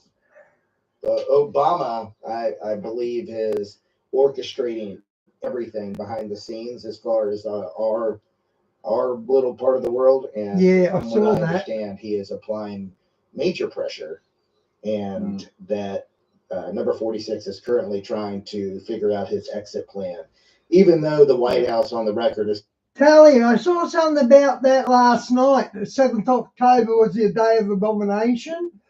It was a YouTube, you know how they let you know what's your channels you sub to, they let you know what's going on. I didn't click onto it though. Saying that he's not dropping out and this and that and this and that. I definitely think he's done. I definitely think he's done. I think the polls, if I remember correctly, the only person that they ran through the polls that had any chance, and it was slim, was Michelle Obama. And she has already come out and said that they are not going to run. Whether they stick to that or not, I don't know. But I think the bottom line is that all of credibility for if Obama controlled Biden, and he bet your bottom dollar he did, he'll control Kamala Harris too. So there's no need for Michelle to get into the race. The entire administration is gone.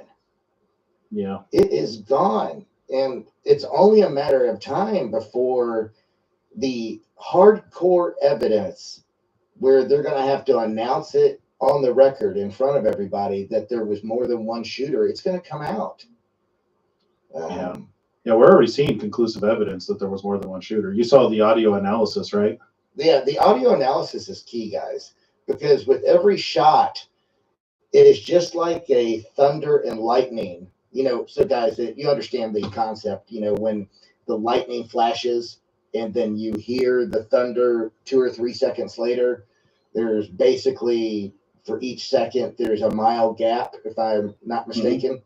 That same thing applies to the shot. And when you listen to that audio file, you'll hear it because there's 2 sounds for every shot. There's a sonic crack and then the actual bullet. It's like a fire thump. And you can hear the first 3 or 4, the fire and the thump are slightly apart. And go back and watch any of these audio ones and you'll see that it fires off. The first few is a fire thump, and then the next few are like crack, crack, crack, crack. So there is clearly 2 different locations, drastically different in distance, that are firing on them. There's like 7 or 8 bullets that went that way. I mean, that is hands down the word protection. He didn't dodge just 1 bullet. There were 8 bullets that missed him. 8 bullets for him and 1 for the kid. The shooter on the roof. Yeah. With this Trump thing going on, I want to read Daniel 7.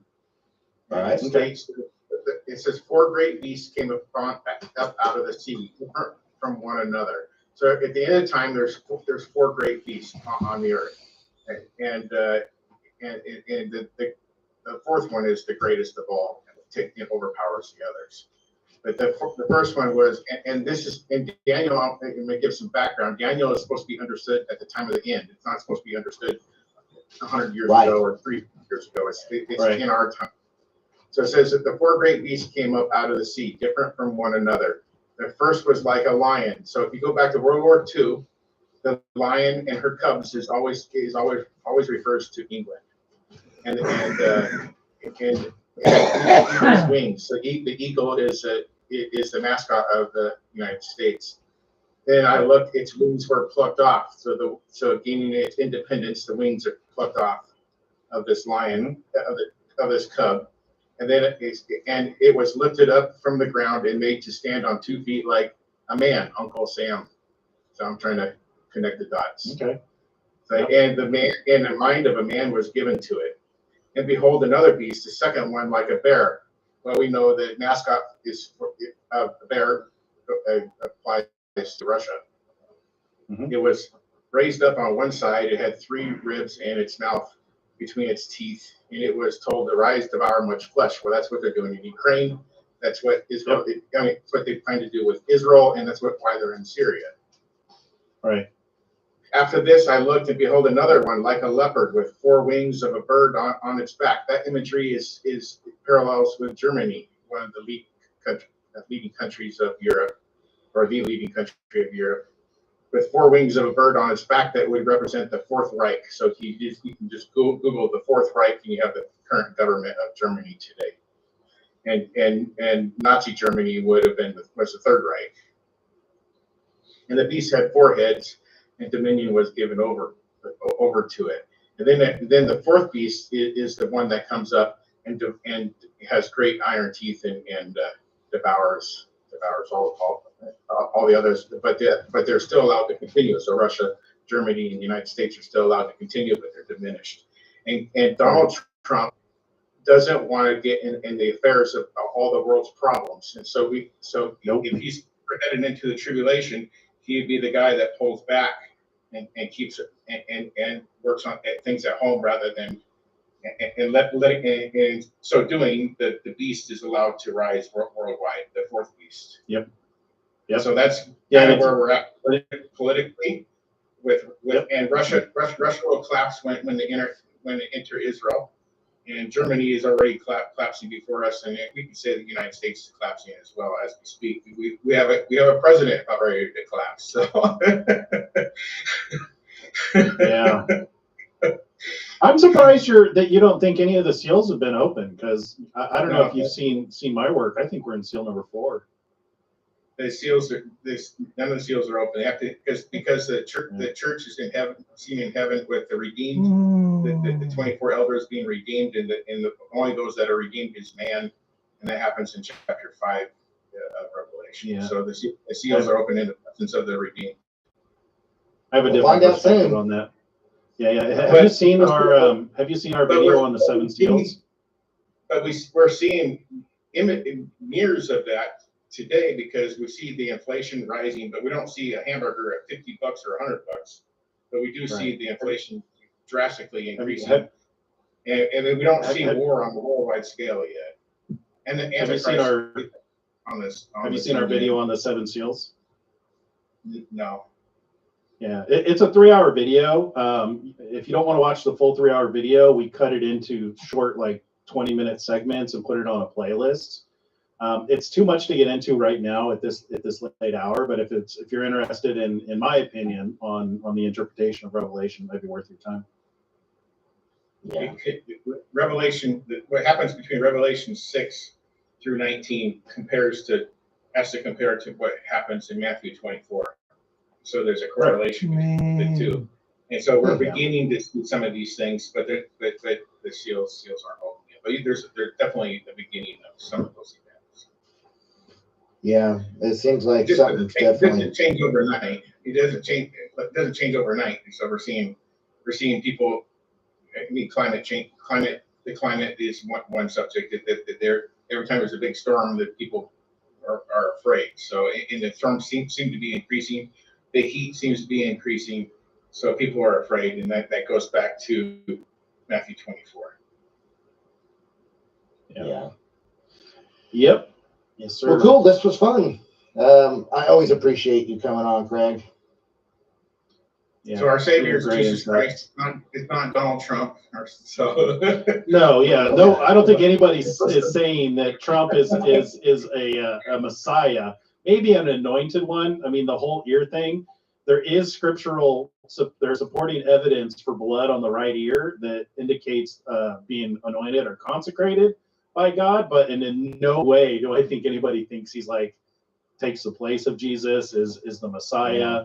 I think he's the hand of God. That's the terminology I'm using because it's clear that God has his hand of protection on him, and he's annoying the crap out of evil, delusional people. I think he does a very good job of tormenting people in the world who don't see, the deeper sense of things. So, but no means do I think that he is a savior of any kind. Although I'm very interested to see what he does with the United States this next time around. It's very exciting times. It is. This is the time that all the prophets wish they could live through. So you guys should be digging for fulfillment of prophecy. Study yourself to be approved before him. Yeah. Yes. Well, this was fun. I really enjoy getting with you guys. Craig, thank you so much for coming on last minute. I knew you'd be good to get on and bring us up to speed on King Charles's latest shenanigans. It is a very exciting time. Guys, make sure that you understand, for the new folks, that salvation is a free gift. It's available for everybody, not just a few people, not just the elect. He died on the cross for everybody. It's your choice whether you want that free gift. It really is that simple. So I'm not going to beat that into the ground. We say that every show, but if you need help with anything, if you understand the walk and what it is that you need to do, we would love to help. Wow, my chat didn't load for like 10 minutes by the looks of it. Wow. Hang on, I've got to try and find something else now. I had something else lined up. Steve, hang on.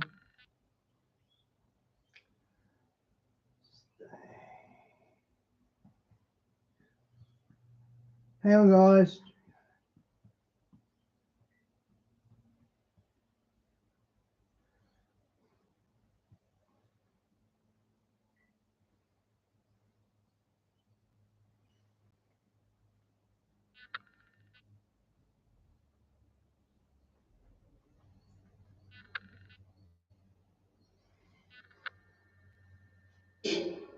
Donald Trump for making a phone call, which is what he's supposed to do to a world leader, and he puts the pressure on him that we're not giving you free money.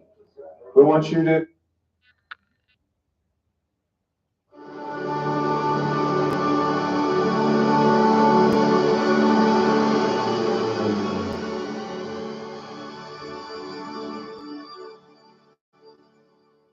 America, land of the free, home of the brave. Everybody knows that, right? Hallelujah. It's also the home of the jailed January 6th insurrectionists. Yeah. For a few years now, we have innocent people who wanted election integrity and they're rotting in jail without due process. Yeah. That's our land. How did that happen? We're also land of the China virus cover-up. Yeah. Amen. We weren't supposed to say the China virus. Why not? It came from Wuhan and it's funded by Anthony Fauci. That's American money, created it. But we were forbidden to know the truth and to speak the truth. We're a land of the election anomalies. Can we say it that way? Anomalies. You know, votes stop counting in the middle of the night. Wake up, and I was watching live. Wake up the next day, boom. All votes found that night went to one side. That's called a statistical anomaly. Like that just doesn't happen. But you can't say that unless you come to church, because we care about the truth here. If we don't have the truth, we don't have nothing, right? We're home of the sham impeachments. We impeach Donald Trump for making a phone call, which is what he's supposed to do, to a world leader, and he puts the pressure on him that we're not giving you free money. We expect certain things in return. They call that quid pro quo. Well, that's every single diplomatic interaction is a quid pro quo. But they impeached him, but guess what? You need to finish the story. They also acquitted him. So that means what? He's innocent. Amen. We're home of the Russian Gate hoax 2016. That was a lie. Trump wasn't a Russian agent, and that was made up by Hillary Clinton. We're home of the 9/11 cover-up. And I don't even want to go into the engineering of that, like I don't know pyroclastic engineering, how to blow up buildings in a controlled free fall. I just know this: 2 planes don't take 3 buildings down. And if you think they do, you need to explain that to us. 2 airplanes went to New York, hit 2 twin towers, World Trade Center 1 and 2, and World Trade Center 7 just free falls, just drops. From what? It's never happened before. Never happened. It happened 3 times in the same day. That's strange. We're living in a strange home right now. We've got to be aware of this. The enemy is out full force to deceive. Oh, can we go to this one? We're home of the JFK assassination. 1963. We have possibly a rogue internal intelligence agency that can kill our own president. And then say, we're not going to unseal, we're not going to show you. 50 years later, it's supposed to be made public, and they're not going to say anything. I'm not accusing, I'm just saying it's possible, right? Because you leave it possible in my mind that something dirty happened.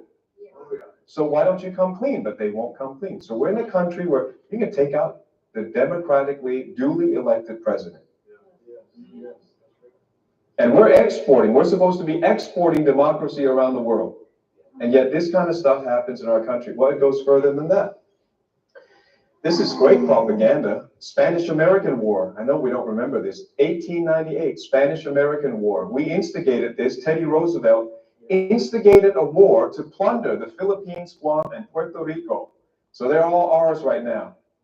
And we instigated this hoax, this war, through propaganda and cost American lives, our boys. Now it's going to be our boys and girls.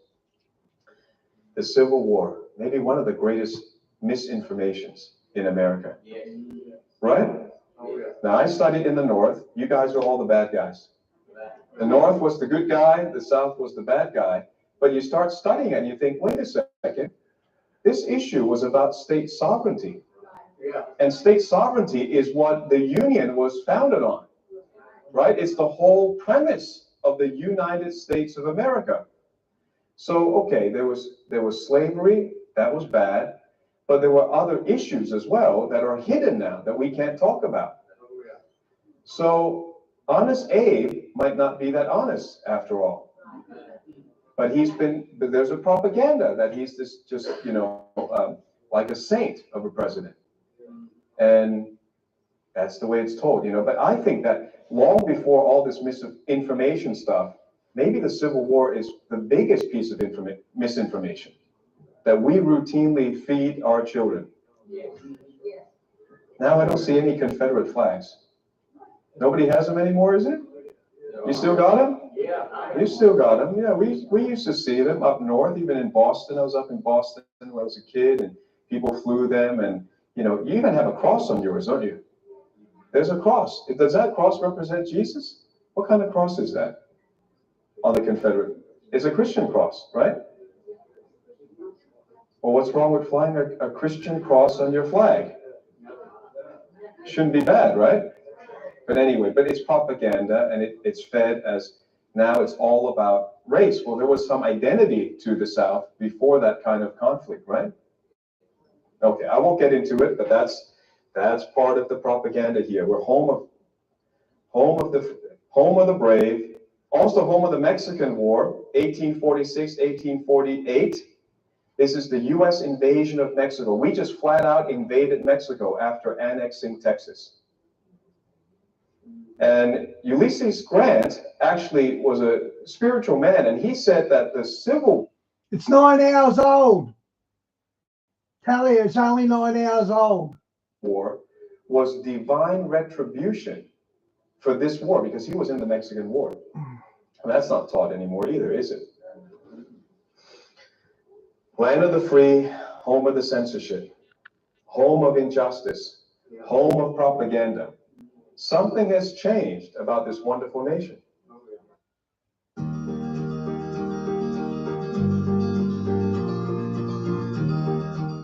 Guys, I watch what's getting said on the screen, and it doesn't take long for a couple of comments to go by. With Snaffle, I get what I want when I want. For bite-sized weekly payments I can afford. To get the big brand product you want, just snaffle it and strut like nobody's watching.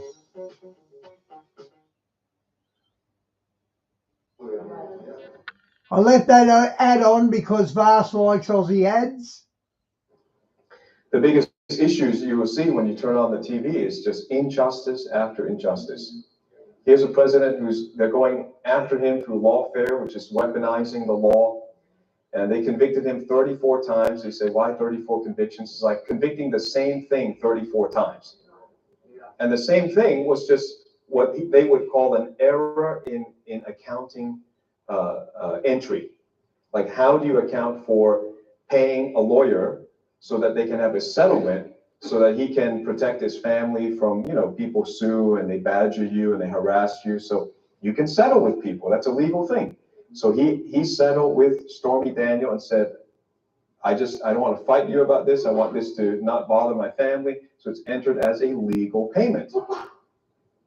And they got him 34 times as a convicted felon. What do we do about this? Our hearts just grieve when we see injustice. We only preach love and mercy and grace, and yet when we pray, we don't pray and say, Lord, bless those abortionists. We say, we're going to fight against abortion. So what is the foundation of that fight? It's the fact that the Lord loves justice. And love and grace has to be balanced with God's truth and justice. And both sides are divine sides, divine nature of God. So we have to hear about this more. I'm just going to touch on it a little bit. The end time to me is simply a time of justice. End time is justice time. Who are we supposed to be? Co-regents with God. Joint heirs with Christ. What are we going to do with that authority? We're going to rule and reign with him. And that means if you were given $1 trillion, you're supposed to know what to do with it. A lot of Christians won't even know what to do with $1 million. Okay, Teflon Don, are you asking, do I think he's a goodie or a baddie? I'm not sure yet, because he's done some good things like Roe versus Wade in the Supreme Court, but he's also pushed the, you know what. So I'm not sure what to make of Trump, to be honest. Dollars. They pay off their debt and say, well, hallelujah. I'm highly suspicious, so. it. We don't have a plan. What would we do if he gave us $1 trillion? What would we do if he gave us the power of Congress? What if Congress was somehow just destroyed? You wake up, it's all gone. And I they know. say, we need new leadership today. Talia, it's the first time I've seen him do it. That's why I was going to play it next. I've never seen him do anything apart from Thursday night as well. We need it right now. And we're calling on the leaders of the church. Do you know that that happened in Namibia? Namibia is one of the youngest countries on earth. It was set free. It had its independence around 1990. That's a very young country. They were formerly communist. You know, they were influenced by Angola, which is communist, and then they were tied to South Africa, which, you know, has a lot of racial apartheid tension. So they were called Southwest Africa. They got free in 1990, and the leadership wrote a letter to all the main churches, all the main denominations. And in this letter, they simply had a request. They said, we're going to start a new nation. We're going to write a new constitution. What is your advice to us? Wow. Do you know what was the response? Nothing. The church had no theology for good government. Because the church at that time, think back now, 30 years ago, or whatever, 20 odd years ago, it is 30 years ago. Just to preach grace was like a big deal. Just to get people not onto works was a big deal. But then they got lopsided. And then they rejected the law. The Bible has a lot to say about he who rejects the law, even his prayer will be an abomination to God. Can you imagine that? Can you imagine that you go to pray and what you say is an abomination to the Creator because you rejected, not grace, you rejected the law. So there's a balance. There's grace for sure, but there is a holy, unmovable standard that God will never change. That's called His law. With TripAdeal's ultimate point sale, use 33% less points and travel more. And that's what keeps a nation together. That's what keeps people civilized, because not everybody is going to get born again. And not every born again person is going to treat you right. So God says there is an important... Okay, I'll come back to this, guys. I'm going to do the Paul Begley Mike from Around the World one.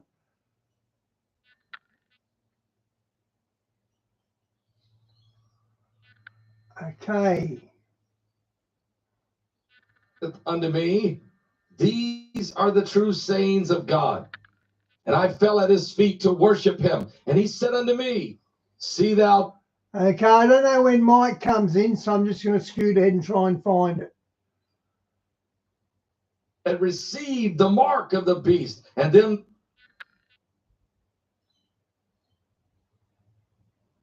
Microsoft. Is the earth developed scientifically? Very few remnant people with that bloodline left.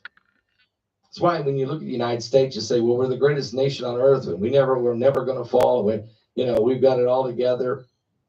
We're just a baby.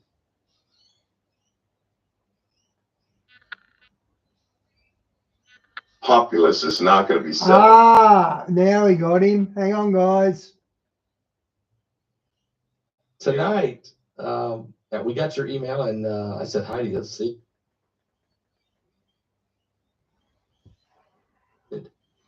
You're not going to be disappointed.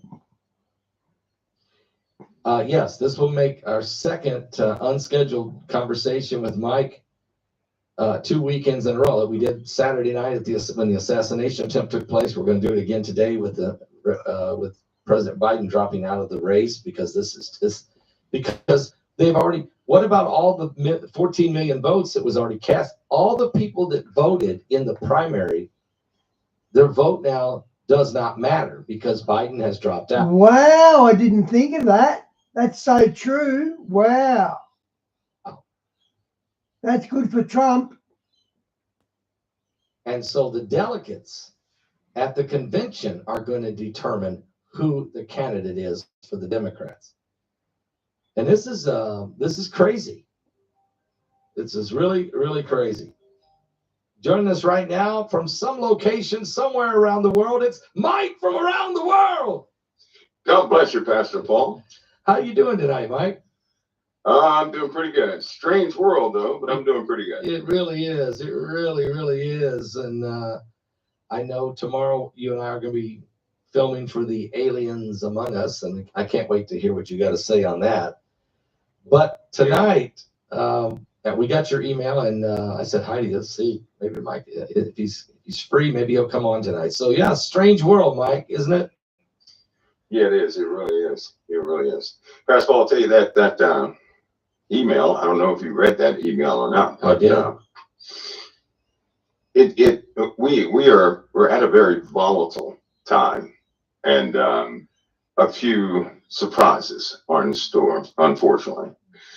And one of the biggest things is sometimes in this world that we live in, some things are contrived, some things are not. But when people form an opinion, and when something looks a bit fishy, right? Certain things can tip the balance and make people quite angry. I think this is going to happen in this case. Number one, with the shooter and some of the outlining facts that are around it. When they do come out, which that'll begin tomorrow, some of those facts will begin to come out tomorrow. And there are hearings scheduled. They'll take place immediately. But I can already tell you there's going to be a hearing. Information will come out. They're going to do the pressing for information and the open reprimands, this, that, and the other. But then it will drag on because the populace is not going to be settled. They're not going to be satisfied with what they're hearing. And it's going to look like, to a lot of people, some sort of cover up, some sort of planned event. That's the problem. See, if the outcome of this shooter looks like it was encouraged from within, yes, we're going to have a problem. We're going to have a big problem. And also, Mike, if it's perceived that there's a major cover-up going on right before our eyes. Yeah. And unfortunately, And that is what it seems like. There's a major cover-up going on. You've got to admit that. You can't. No individual is going to go over all those facts with everybody. It is a federal investigation, but these, you start looking at those DEI hires, and the story comes together. It really comes together. Because this team, help me understand, but I'm understanding that the Secret Service team that was there that day, and even the local, maybe some of the local police officers, there was a lot of substitutes. There wasn't, am I right? That there was. Yeah. Well, 2 days prior to that event, the police notified them that they did not have sufficient personnel to complement things. But the answer back to them was Secret Service had enough people to handle that, right? Now, I don't know about anybody else, but the snipers that I saw on television, they didn't quite look like, they didn't look like your average Secret Service snipers. That's not what they look like. They look like some sort of a security hire. And the whole situation is just not, it's not going to give clarification. It's going to give rise to much speculation. That's going to be a problem. And when certain facts come out, people are going to be outraged. And if somehow, personally, I'd like to cushion that blow, but it's going to come out and people are going to be a little angry. They're not going to be satisfied with what comes out. Well, I mean, I think one of the things that's bothering us is that the shooter was identified over an hour before. He was walking around. He parked his bike under a tree. People saw him up on the roof. They were yelling and pointing.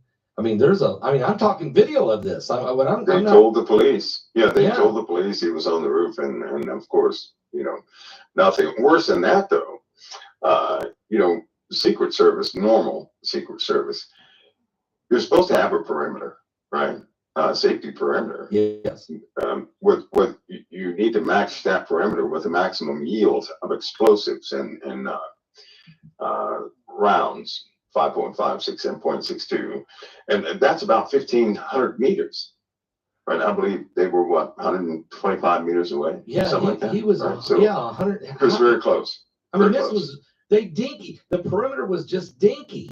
and and there's 50,000 people. Okay. And it was non-secure. It just was not secure. And of course, but the setup before that, there were aerial vehicles, right, involved. Yes. There was two surveys involved. Of course, there were people that scout out the area prior to the event in the first place, right? Now, all this is going to come up, and people will not be satisfied. They're not. I just think it's going to give rise to a lot of contention. And then this on top of Joe Biden. Well, we knew Joe Biden was going to leave.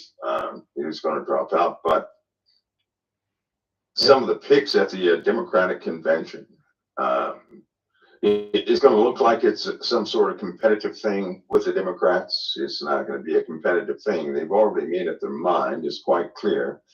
But this situation with that situation is going to cause a big stink in how people vote.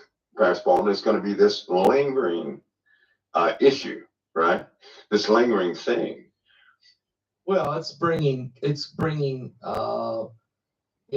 doubt, and it's bringing illegitimacy to the entire process. I mean, yes, Biden got over 14 million votes, okay, and he got 3,904 delegates. Jesse Palmer had 3 delegates. Dean Phillips had 5. Phillips got more votes. He got twice as many votes. He got 511,000 votes for president. But Kamala Harris, when she ran in 2020, didn't even get 200,000 votes. So, and she didn't get any. And she's a heartbeat. She is a moment or two away from the presidency and maybe even the nomination. Let me ask you, Mike. I mean, Biden endorsed Harris when he quit today, and immediately the Clintons jumped in and endorsed her. But then 15 minutes later, Obama came out and said, hold on a minute. We need to have a process at the convention. So it looks like the Clintons and the Obamas are not on the same page. No, in fact, if anybody listened to Joe Biden, he in his retort concerning Obama suggesting he should drop out, step aside, right? He openly said to the entire world that Obama's way of doing things didn't work for him either. Okay. Right. So Obama has he has no currency. He doesn't have the currency people think in Washington, period. Right. So you can almost consider him as an echoed voice, so to speak. Right. Internal things have happened. They have happened. But I will tell you this, months ago, there was a scenario we talked about on the show. And there was an individual back in the early 2000s. No, I'm sorry, that was back in the 90s. And he said he was talking about a female president. Now, his end comment was this: once a female president gets in office, they'll never come out. They won't come out. This is the establishment's their wish, their plan. They'll never come out. Which is why Harris was appointed VP with Biden in the first place, because she came out of nowhere. Now that means if something would have happened to Joe Biden, by default, she would have been president. If that would have happened, she would have still been, competing for the next seat of the presidency. Right. Right. And so that would have happened anyway. Once a woman gets in there, here's paradigm. You'd be shocked at how many women, right, populate the votes. You'd be just, that blow you away. Yeah, it's a big vote. Yeah, it's a big vote. So if a female gets up there, that's just gonna, and preferably they don't want just any female. That's not what they want. So Kamala Harris represents exactly what they want, right? Exactly what they want. So there we are at that. So we'll see how that turns out. But that's what they want. So you feel like it's that she is going to get the nomination? It's maybe it's what they want. It's what they want. So it's a big chance. That's always going to be, if they can get the people to back it, right? That'll be good. Because right now all the money just went in her direction. It didn't go into anybody else's direction. I'm talking about the big donors. So we have these big donors who also endorse an individual, right? It lets you know who the establishment wants. And believe it or not, the corporate world, they fund, support, suggest things to the governments, and things naturally happen, kind of like the Bilderbergs. And, that the Bilderberg group, the group they said didn't exist back in 92, that group. Yeah, that group. Yeah, that group. So, these, and which will kind of catapult everything forward. But I'll also say this. This is a very strange thing, Pastor Paul. This shooter episode, right? It's just not going to satisfy everybody. Some people are going to look right through it, right? Yeah. They're going to think that that there's lots of nefarious activities taking place naturally. It's not going to settle the minds of voters like they want. It's just not.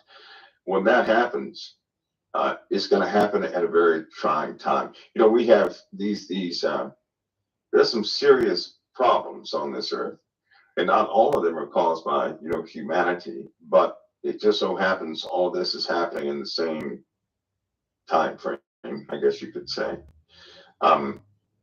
But imagine a people who found out that somebody on the inside had ties, or actually had some sort of assisted, right? Or just looked away purposely from the shooter. Right, from the shooter. That's going to be a firestorm. That's going to be the very thing they try to avoid in the questioning beginning tomorrow. They're going to attempt to minimize it as best they can, but I don't think it's going to work. And if people don't know this beforehand, they're going to lose it when the information comes out. So because the information is somewhat overwhelming. So tomorrow, when the head of the Secret Service, when she's up there and she's being questioned by Congress, and that's going to be ugly, is she going to plead the fifth a lot? Is she going to dodge and weave? I mean, how is she going to get out of this? Because that's going to be a standard questioning. Because if first of all, they would not appoint, it's going to show bias from the institution to President Trump is what's going to happen, right? They're going to attempt to evade that. In other words, they want it to seem like, because the next day when he went to the convention, did you notice something at the convention? Now, I don't say this against females, but there were no females. No females in Secret Service. Each guy had to be at least 215 pounds or about more. 6'5". They were of a specific height. They totally covered him up. And well, that's a standard for Secret Service. Secret Service is a standard for the rest of the, all these different agencies as far as security and operations. But there was a girl amongst the Secret Service that escorted Trump off the stage. There was a woman involved in that. So what's he talking about?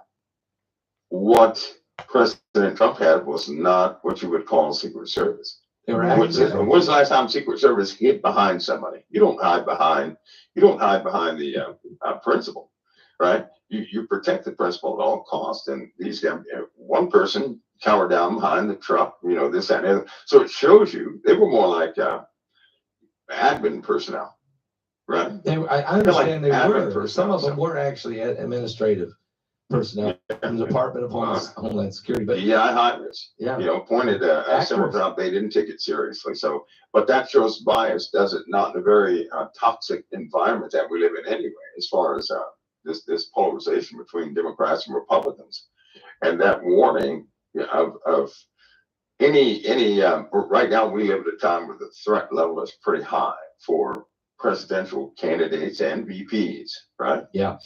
And this, if they don't, with this thing coming up, people are going to begin to notice, wait a minute, they didn't afford Trump everything they could have. And then God forbid if something happened in that very time frame to somebody else in the Republican Party. Yeah, this is a serious moment. And like you said, when this starts to be revealed in front of the public this week, tomorrow, and however many days they do it, and in conjunction with Biden dropping out and the chaos of who's going to replace him. And oh, by the way, the Speaker of the House, Mike Johnson, immediately called for President Biden to resign from the White House. That if you can't finish the campaign, then you can't finish the term either. That's right. So Well, you know that's going to be a big push. And oh, by the way, Benjamin Netanyahu's showing up tomorrow. He's coming to town, and he's not really that welcomed by the Biden administration. I mean, he's going to address Wednesday. He's going to speak before a joint session of Congress, and I'm hearing already that the squad is already saying they're going to protest. They're going to make a scene right there in the Congress. And Mike Johnson said that he's going to have extra sergeant of arms there to remove anybody that gets out of line. I mean, this is getting ugly. It's like our government structure is collapsing. Yes, it is. Yeah, it is. Which lets you know something else is rising. Oh, something else is rising quickly. We live in a very, listen, this stuff, please don't think that they don't understand the timing of the earth, the timing of these heavenly incidences. They know, right? If they have all the optics, if they have all the information, if they can see everything both in space and the earth, they're timing everything precisely, right? Me personally, I can't trust, I wouldn't trust too many people inside the institution because they can easily be bought in specific ways. Exactly. Right? Especially when people switch sides too many times. You can't trust a person like that. That person is morally bankrupt and corrupt. But in this case, with the focal point being President Trump, that's going to be the focal point, right? There will still be, and I hate to say this, but everybody ought to get prepared for it. There will be attempts. There will be attempts. On him again. There'll be more attempts. There will be attempts. This guy, the shooter, right? Yeah. Although he did not have a digital footprint, that does not mean he didn't have connections. That's not what that means. He was in a I watched him in a BlackRock commercial. Yeah, it means it's very difficult to find stuff on this guy, right? Very difficult to find. Right. Now, you can't, last time when I said this, when somebody does not have a digital footprint, you cannot do that by yourself. No. You have to have help. You have to have help. He had help. Right? Yeah. You have to have people out there that know how to scrub data from the internet. You have to have help. You have to be encouraged. Whether he's a fall guy, whether he's a chess piece that somebody else was using. When this story comes out, people are not as gullible as they used to be, and they're not going to buy some of the stuff they're about to hear, right? So, which means, let me ask you, Mike, why didn't the officers have body cameras on? Not one. Who made that decision? Who called that? It may change now that you just openly said that. That may change. I mean, they're listening. I know they're listening, but I'm asking them I would ask them a question right now if they were sitting there and say, you tell me how every officer didn't have his camera on. Who made that decision? Pastor Paul, and they were contacted 2 days prior to that event, right? Right. And then I believe it was a week prior to that, right? Because when you have a rally, you have to notify the city. You have to preserve things. You just don't show up and set up right. And police officers have to control traffic. They have to make detours. They have to look at security points and problematic areas, so on and so forth. But it was almost like everybody turned a blind eye. Well, and the guys I'm talking about now, I'm not talking about the Secret Service. I'm talking about every local officer. Somebody told them to turn off their body cams. You would never why would you turn off your body cam on the biggest event in Butler, Pennsylvania history? Why in the world, with 50,000 people with potential for problems everywhere, why would you turn off because they were all told to keep them off. Wait until you see that guy. Wait until you see the chief, the guy that was the city manager, right? You seen that? Do you know what we're going to I know who he is. I know who he is. Just wait till you see him. You'll have an understanding of that. But people, the problem is people are going to be outraged. Right, they're gonna have no choice but to fall back on their own conclusions because not enough will come forward to stop the suspicions. And anytime that happens, that makes the situation twice as volatile. Right? I mean, twice as volatile. Okay, Mike. Now, hold this thought. I'm not done with this yet, but let's go to CrowdStrike for a minute.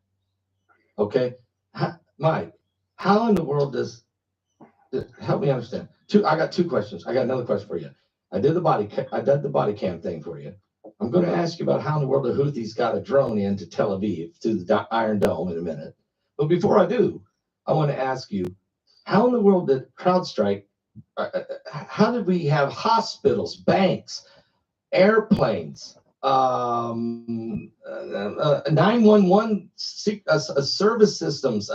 This was the biggest unbelievable failure in history. How did that happen? A glitch by one company called CrowdStrike? Yeah, that doesn't sound Well, right to me. Here's a better question. Okay. How could a guy, right? You know, that Mike guy from the Bushes talk about that subject the day before it happened? What Mike guy? You?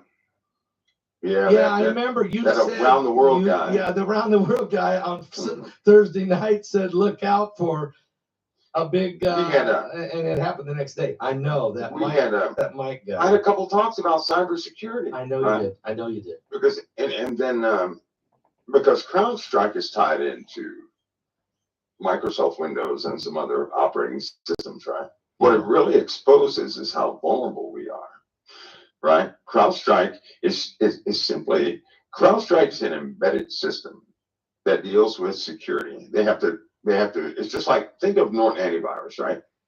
When everybody had Norton antivirus, imagine Norton antivirus uploading or updating their own software and it did not work. Just imagine that. And it would crash everybody's system who had that used that, right? So in this case, it terminated usage of that machine because it could not determine a full detection of any, hostilities or anything like that. Now that's on the surface. In the back end, everything went wrong, right? When these systems detect an intruder, and everybody ought to know this, they better know this from this point on. When any of these systems, embedded systems that are embedded in all these devices, right? When these, I'm going to call them master systems, when they go haywire, everything else is tied to it is going haywire, right? Okay. Now that means all these, everybody is tied together with certain pieces of software, right? It is no guarantee that software is going to continue to work flawlessly, and it can shut down everybody's device. I mean, everybody, unless it's an isolated system, it's going to shut it down. I got news for folks. There were certain, small towns that could not function. People couldn't buy food, gas, or anything else, right? Because the computer systems were not working. They can't process credit cards. The banks were not working. It just affected everything across the board. You think it's going to, now they told everybody right before it happened, this wild guy that everybody knows, right? Yeah. He pops on, and he was even talking to his own, people out there, and he said, they'll probably say it's a patch or an update that went wrong that morning. And they did. Right. So the prediction of the issue let you know it's not quite what they said. That means you knew it's not quite what they said. In intelligence, you already knew there was something out there. So, Mike, let me ask you.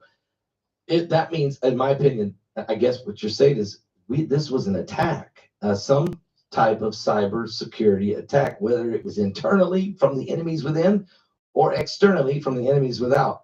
Do you think we know which one it was? Yeah, but there's nothing you can do. There's nothing anybody can do about it. Imagine a country like China, who sold to the U.S. for years, right? Mm-hmm. And they embedded some sort of code in some of their chips, some of their benign chips. With a timer? Which is in every single device. Well, not quite. Maybe you send out a small signal, possibly it's tied to a date, whatever the case is. And then everything goes haywire all at one time. And there's nothing anybody can do about it, right? But throw away that equipment and get more. Well, it's a situation like that. In this case, you have the enemy who is already in the motherboard of more than a few systems. It's impossible to get them out. The only way to stop what's about to fall is to replace every single motherboard in the USA. And all the other motherboards that are connected to them. So that means the world itself would have to change right? You can't do that. So this is the real Y2K. You can't lock them down either. This is the real Y2K, which is you can't lock them down. It's inflicted by an enemy to sabotage and cripple us, and we've allowed these other nations to participate in our microchip technology and all the sensors. Too late. It's too late. Too late. So somebody has their finger on the trigger right now, right? Yeah. They haven't pulled it.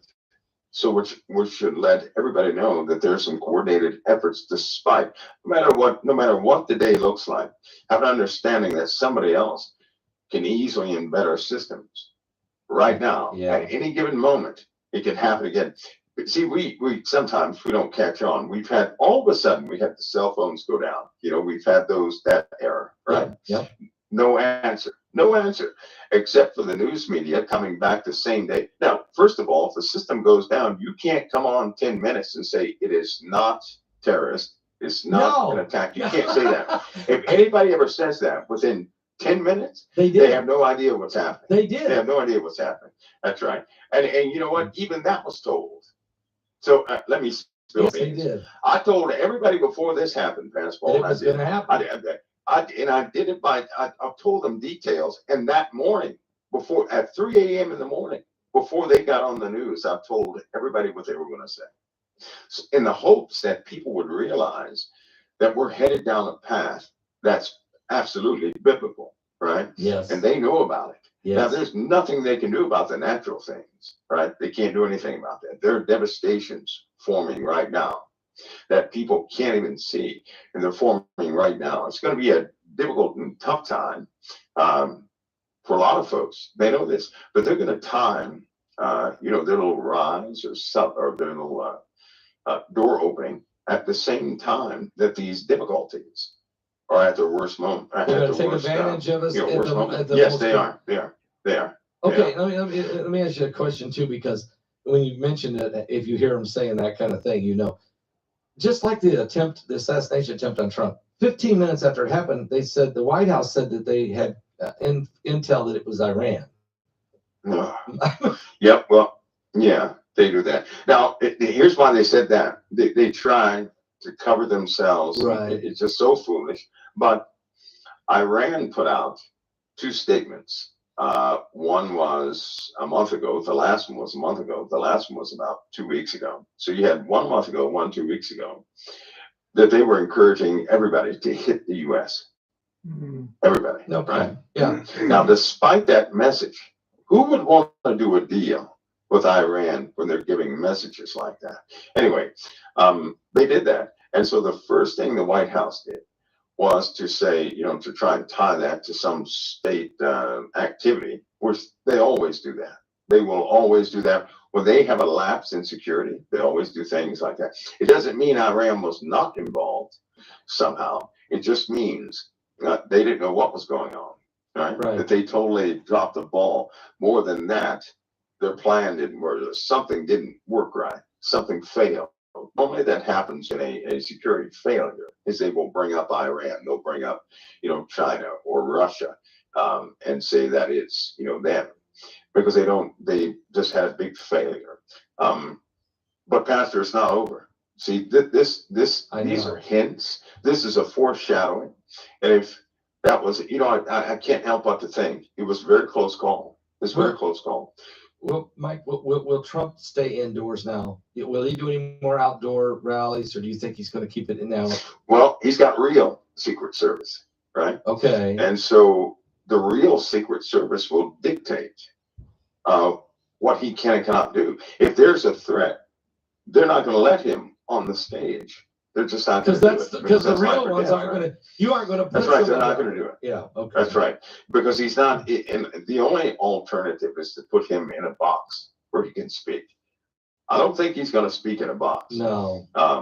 So they just wouldn't let him on the stage, but they can clear the perimeter, 1,500 meters, possibly in his case, 2,000 meters. That helps. That means if an explosive goes off, he's safe. Yeah. If somebody fires, small to medium rounds, he's safe. If anybody fires anything higher, they're going to get that guy before he can, get away from that place. So he's still safe, right? Plus, they're tall enough to cover Trump. You can't hire Secret Service that's shorter than you. I tell you. That's a no-go. No. And these guys are robust. They were all right. During the convention, they were not all right when he went to that rally. The truth was, the simple truth was, they did not want to support anything he was doing. No. That's the truth. I know. And if you're president, if you've been president of this country, they are supposed to afford you those services, right? They didn't want to do it. And so something's going to come out. They're going to be in breach of what their own protection clause is supposed to be in the first place. People are going to be outraged. Right. So I hope that everybody preps themselves not to be emotionally compromised. You're preparing us for when this stuff comes out, not to get yourself too worked up and too out of whack, because it's going to be bad, and you might as well get ready for it. Okay. And that they're not done. They're not done. There's no, more they're not done. Okay, let's take it to another question, and that is, how did the Houthis, from Yemen, how did they get drones past the Iron Dome, kill a man and injure some in Tel Aviv? Now Israel struck back, of course, and did some serious damage, but Israel's fighting a war in Gaza. They're fighting a war really with Hezbollah now. Now this war is expanding. But how do they have do the Iranians have some new technology with drones now that can sneak past the Iron Domes? Pastor, they've had it. The Iranians work like this. They don't show their hands, right? You can almost defeat a regiment of Iranians. It does not mean they're going to show what they really have. They do things based on very strategic reasons. Believe it or not, these guys are extremely strategic, which is why many countries will not mess with it, despite what anybody has heard, right? Anybody with firsthand knowledge, they have an understanding that Iran has some mystique behind them. Yeah. They also have some elements that nobody has ever encountered. Now, I hope that nobody does. But for example, they have the most feared special forces on the planet. How about that? The most feared. Nobody wants to tangle with these guys. Nobody wants to tangle with their special forces.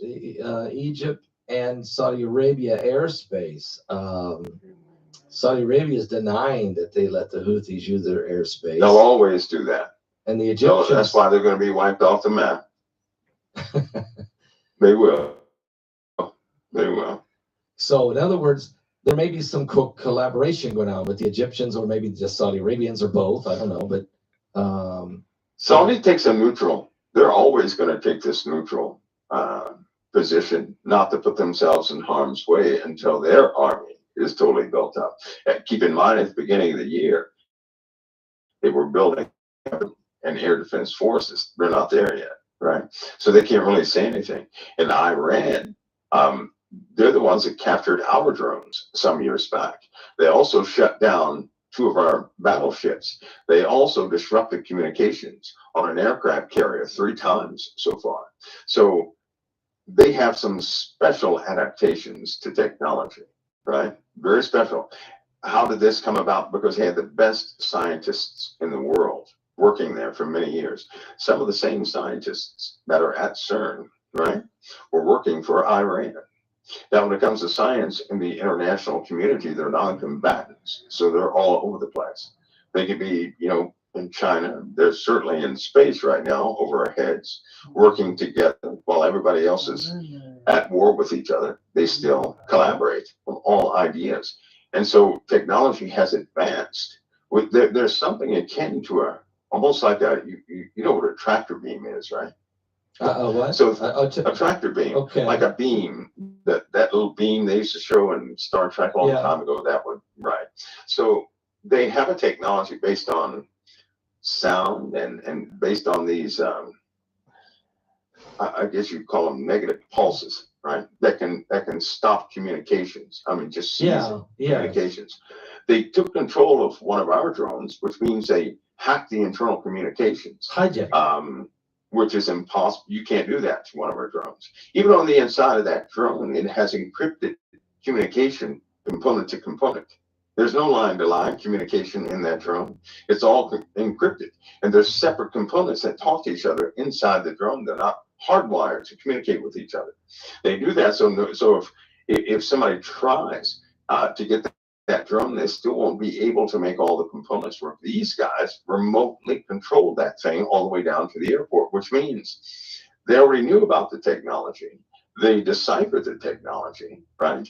And hijacked it from us. And so they take this and develop more things. Well, what does that tell you? That means Iran is actually a representation of Russia, China, North Korea, and some of these other places that do not like us, right? The same individuals that surround Israel have the same technology as Israel.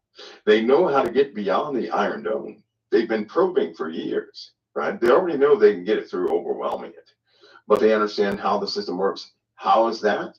Because there are spies on the inside of Israel who don't belong there. And ever since, you're going to find out, this is a sad fact, ever since this Hamas conflict popped up, right, you're going to notice that Israel is compromised in many areas because there are people inside Israel that hate Israel. And they are Israeli, right? You know what the Bible says, I know you're around those who say they are Jews but are not, but are the synagogue of Satan. Right. So you have a lot of spies in there, and they are giving away military secrets and everything else they can give away to the enemy. The enemy they implement it, take full advantage, and then boom, this will escalate. In the meanwhile, the USA, if we continue on this path, we're going to have our hands tied up, right? We should really prepare ourselves. I know that people are hoping for a good outcome. I believe correction is coming. I do. Some type of trial is coming to this nation. It is coming, and it's forming quickly. Pastor Paul, forming quickly. I think we're starting to see it. I mean, it's our government's unraveling, which is leading us to a big time trial. Is what you're saying? It's coming. Yeah. And it's going to be more than just this man-made stuff. Right. We face some geological nightmares that nobody can get a grip on right now. Right. The Atlantic is going to surprise everybody. The Gulf will, most certainly. And so will the West Coast. The West Coast has problems right now. And I personally believe that in Washington State and going up near that area, they're going to have a severe problem here very soon. I pray it's not that way, but well, the magma's moving. I think they're going to have a problem. They're going to have a bad problem. Isn't the magma moving in that area? Don't we have? Oh yeah. Some of those volcanoes that were inactive, yes, that were dormant, extinct, whatever you want to call them. Well, they have activity. They're waking up since this year. Actually, since November of 2023, these things have been slowly waking up, which means new magma is coming into them, right? They're going to have some issues. The land is sinking at a rapid pace in certain areas of California, all the way up to Washington State, going into Canada. Some places are completely underwater now, and so there's some problems there, big time problems. Right? So that land is giving way. So we're dealing with some serious, weather, climate, all different types of things happening, whether it be on the Earth or the sun, or the incoming meteorite wall that's coming, the Apophis that's going to swing by. We got to deal with Planet X, and we got a lot to deal with here. The sun is still not even hit its maximum yet, right? We're still not there yet. No, we're not there yet. We had a slight first peak, but there are two peaks in these cycles, right? And so this next peak is probably will be a doozy.